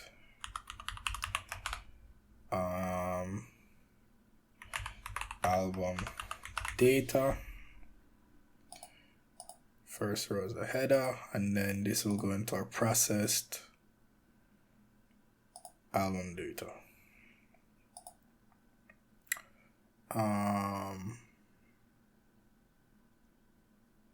Yeah, and then we can just click OK.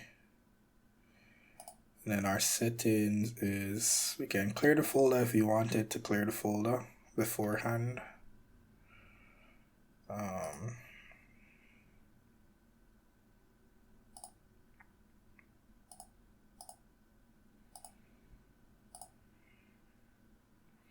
And this is what our CSV would look like. So now next thing we need to do is we need to do the same for our artist album. So to be honest, we didn't have to derive the column for this one, but we needed to derive it for this, the artist album. So I'm just gonna take it out of here and then put it over here. So if I go back to, I'm gonna do it in the same data flow activity. So it's just gonna be get album JSON again, I guess, because they can't be two of them can't have the same name. And then my source is going to be incoming album again, and then I'm going to do the exact same thing that I did here and here. So, but you can't copy. So I'll just copy the regex and then derive the column. And that's going to be called artist ID. And then derived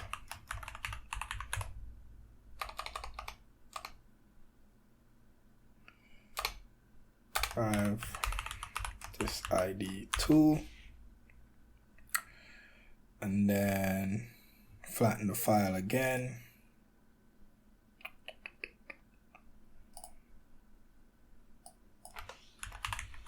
Flatten album 2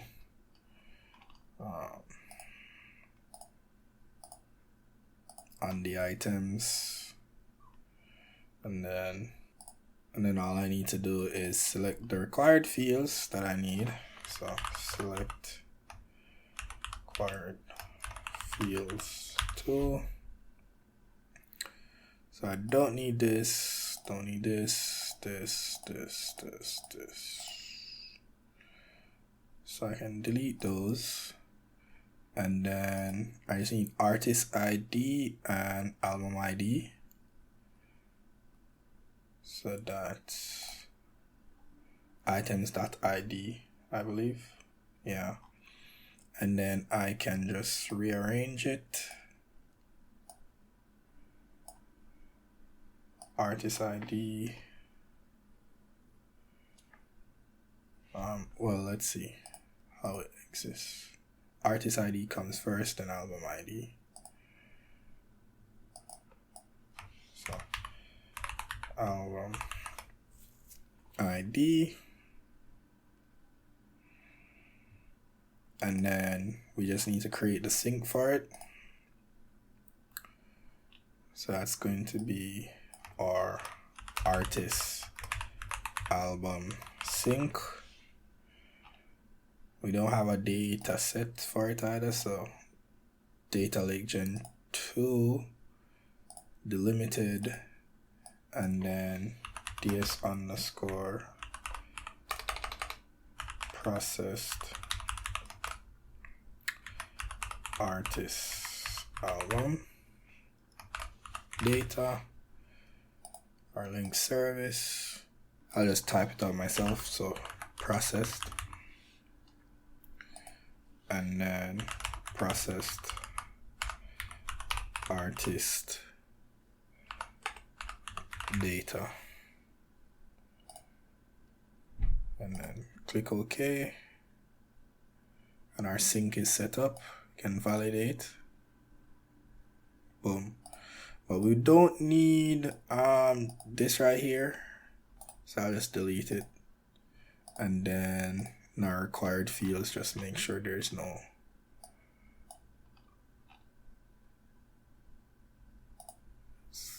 because we don't need it. So we only need 5. So 5 columns here, 2 columns here. Let's double check. 1, 2, 3, 4, 5. 1, 2. And then this will take care of the ID later on. So what I could do, I could validate. Artist ID mapping cannot be found. So I'll get rid of this. So then I'll validate. All is fine. And then I'll publish.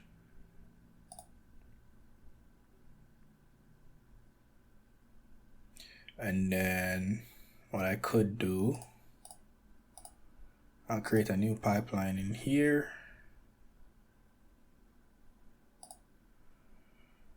First, and then let me rename this. And I'll call it df_album data_transform.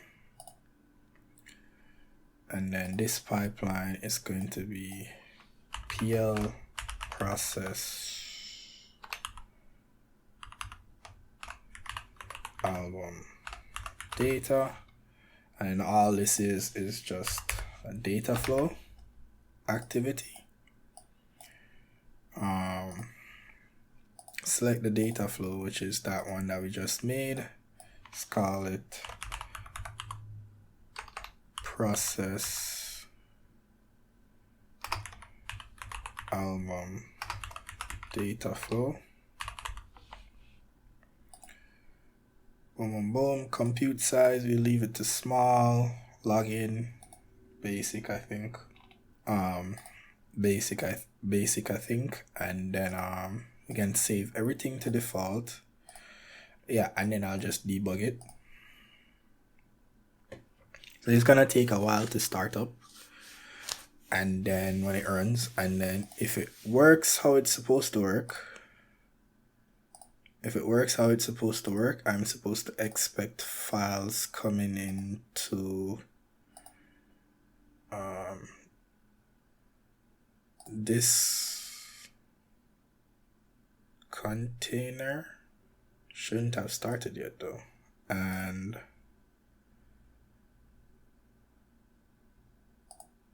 this container also. So I'm quite confused. So it's ran at 4:10, so I could just start. Oh, it won't take a while to start because the cluster was already started. So it sounds about right. So I can look at these right now if I wanted to. I can observe the pipeline, see where it is. So both of them are finished now. So 12,000 rows were written for our associative table. That's the artist album table. 1,200, and then 27 rows were written for album sync. So that's our albums. So basically we have 1,200 albums. So as you can see, our CSV files are there.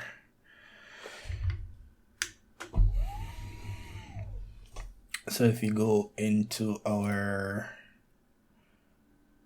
artist album file and refresh. Okay, so nothing was there. So where did they go?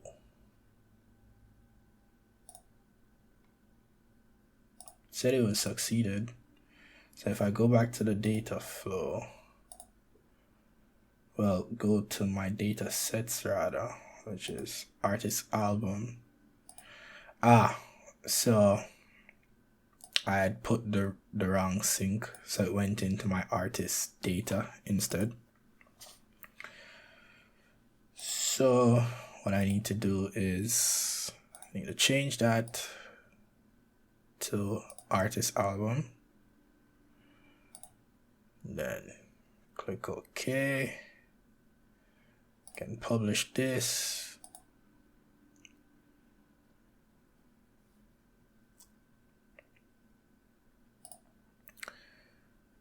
Then what I could do is I could delete the source files from, and delete the files that already exist in my albums data. Where is it? Process albums data. I can delete those. So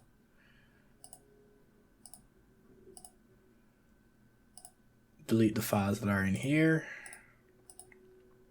Debug.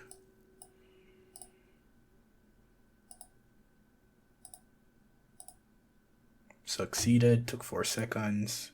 So if I refresh, okay, so what did I delete then? Oh, CSV.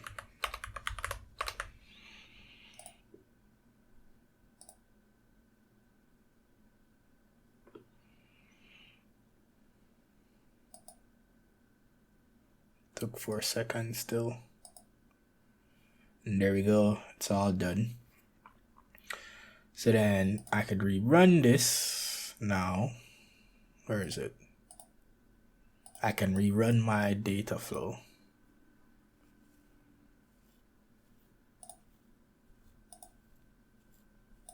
It says that it's done. So if you go back in here and I refresh, this is our albums data. And then if I go to our artist album data, we also have files. So everything's working how it's supposed to work. So that's it for our transformation. So I can close this, close this, close this, close this. I can publish this, it doesn't matter, because I'm gonna use this little delete activity again soon anyways. So now we're gonna work into loading it into our SQL database. So that's going to be our SQL pipelines, just like this. Excuse me. So now all that I'm going to do is I'm going to create a new pipeline, and that's gonna be PL SQLize album data.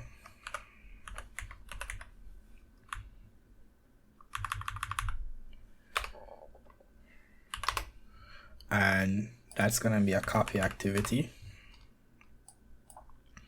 And basically all I'm doing is copy album data to Azure SQL, and then the source is our album data, process album data, and the wildcard is gonna be .csv.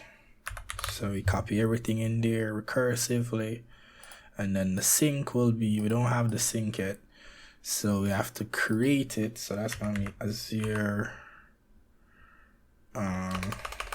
it's gonna be SQL, Azure SQL database, and that's gonna be dataset underscore SQL underscore album data, and boom, for our album table, and then I can click OK. Boom, boom, boom, boom, boom. I don't think we need an insert or an upsert, so all as well. The mapping, let's import the schemas. Okay, boom. So album type, release date, string, total tracks, and then this is going to be our album name, and then that's the mapping.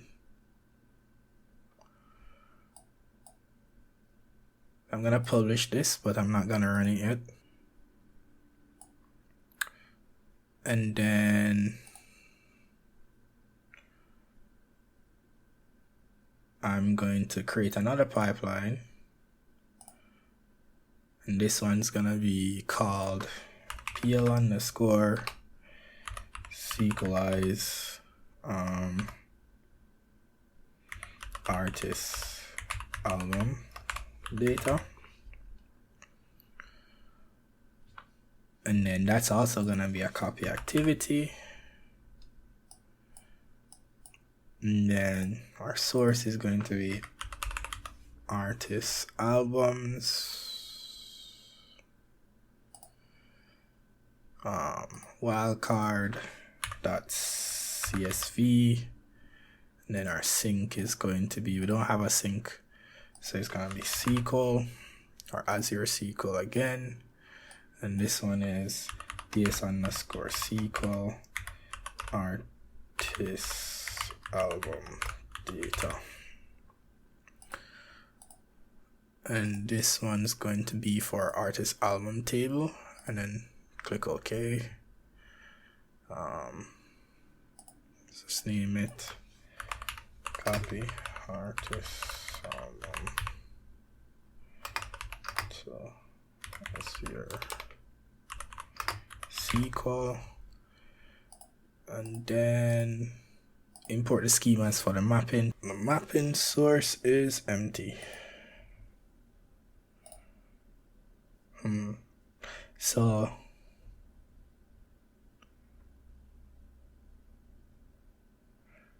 let's see if this will work, because I'm not sure. Now I'll just do copy artist album data to SQL.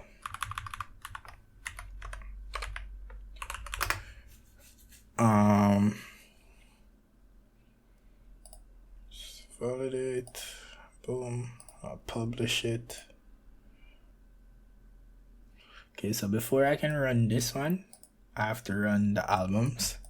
So let's debug the albums.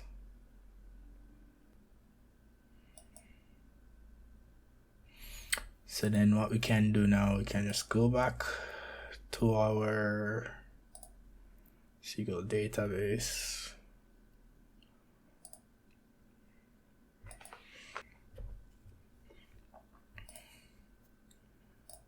And we can go to our albums, select the top 1,000. It's populated, right? All right. So I have so now I have to do this copy artist data. All right, so not sure if this is gonna work. Let's look back at the mapping. Let's import the schemas. Let's delete, and then let's debug. All right, so it succeeded. So if we go back over here, and then we just select the top 1,000, our artist albums are also copied over to our SQL database. So I can close that, publish.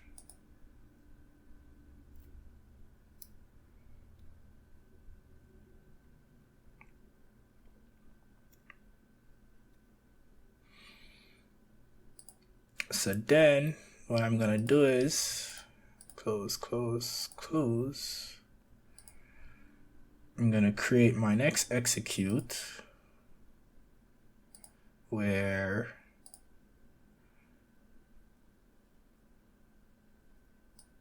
that's gonna be PL underscore PL execute album pipeline, and then that's going to be 1, 2, 3, 4. So that's one after the other.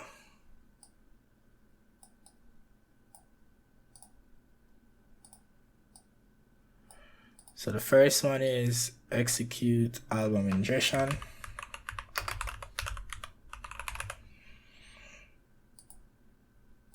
And that's our ingest album pipeline. And then the next one is execute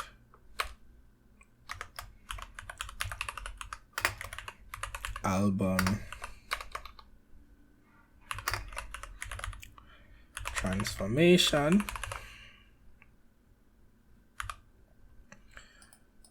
And that's our process album data flow. And then this one is execute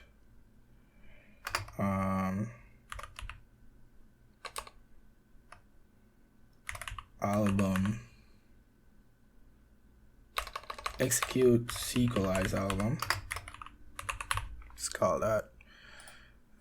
And that's our album data. And then after the album data, then we do the artist album data. We can't do it the other way around, so the artist album data can't come before because of the foreign key constraints in the SQL database. So it's execute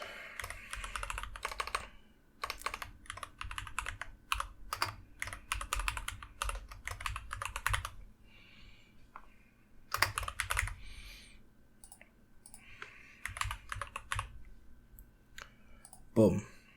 And that's our 3 pipelines done. So, well, that's our album pipelines done. So I can just publish.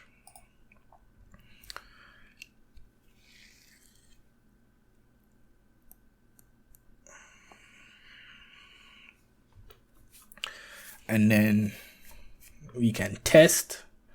So to test it, I'm going to need this right here, because I have to empty this.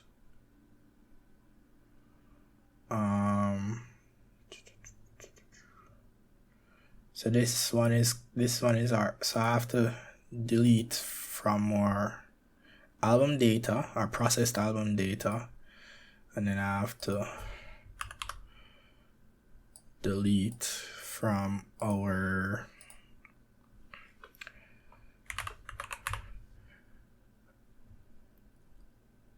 artist album data. Then I need to delete again, I think, from my raw.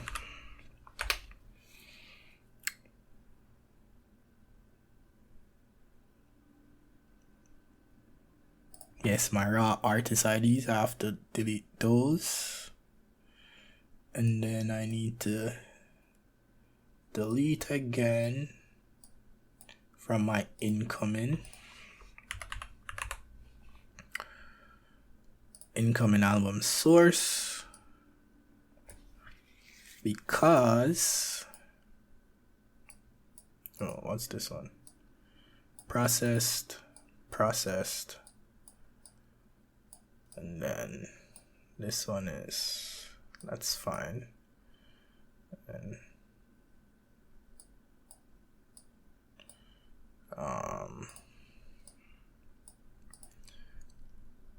so delete incoming albums.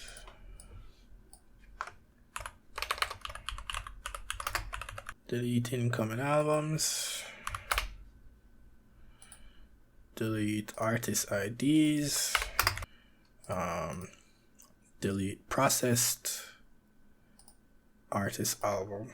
And then I need to delete album data. Source CSV, source star.csv, and then this one is again star.csv, and then this one is a JSON, so wildcard.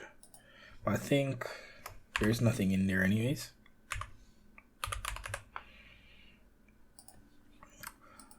And then what I need to do now is I need to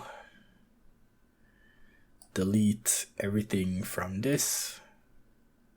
So I think it's delete from SQL.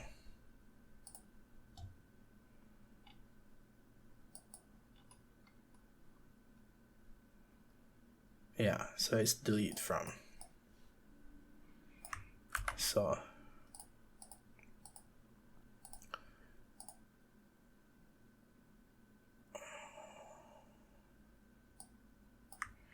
let's delete from artist albums, run. So all rows affected, and then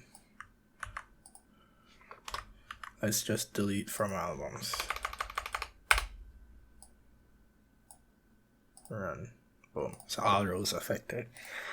So if I debug this, please use the link service for login. Okay. I'm not logging anything, so get rid of that. Get rid of that. Boom. So if I debug this, it's supposed to just clear everything. That way I can just restart the pipeline. Okay, all succeeded. So if I refresh, this should be empty. So and delete this too. And then if I refresh this, this should also be empty. So now in theory, once I execute our pipeline, execute album pipeline, so ingestion, transformation, and loading, everything should be smooth. So let's debug. Well, I should have triggered now instead, but this will work.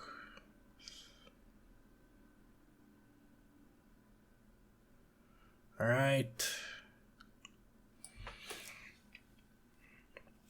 So let's just give it some time.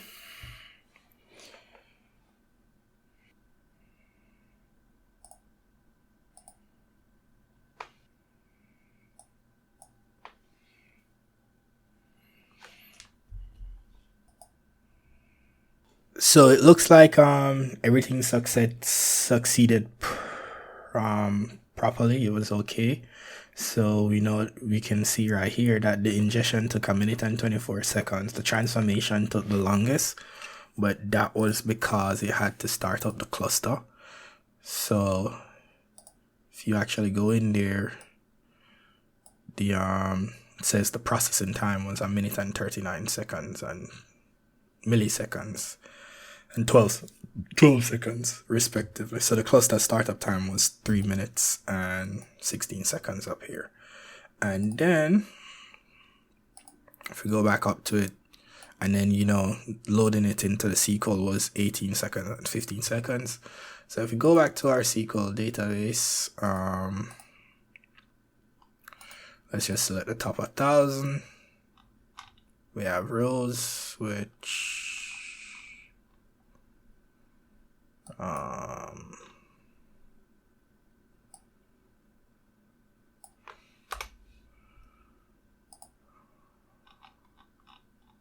Okay.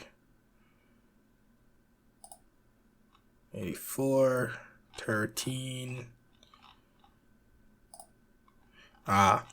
So it starts at this number because and then let's do this one. Well, no, that's albums, artists, and there's all our artists right there, right? Our albums, I mean, there's all our albums. So if you realize that the pipeline is in fact working for this one though, our artist album, because I had deleted it, but the ID auto increments, so I believe it just starts at whatever the last one was, but that's fine too. It doesn't really matter as long as it's unique nonetheless. So that's it for our album ingestion. To build out the songs, the process is the exact same as it was for the album.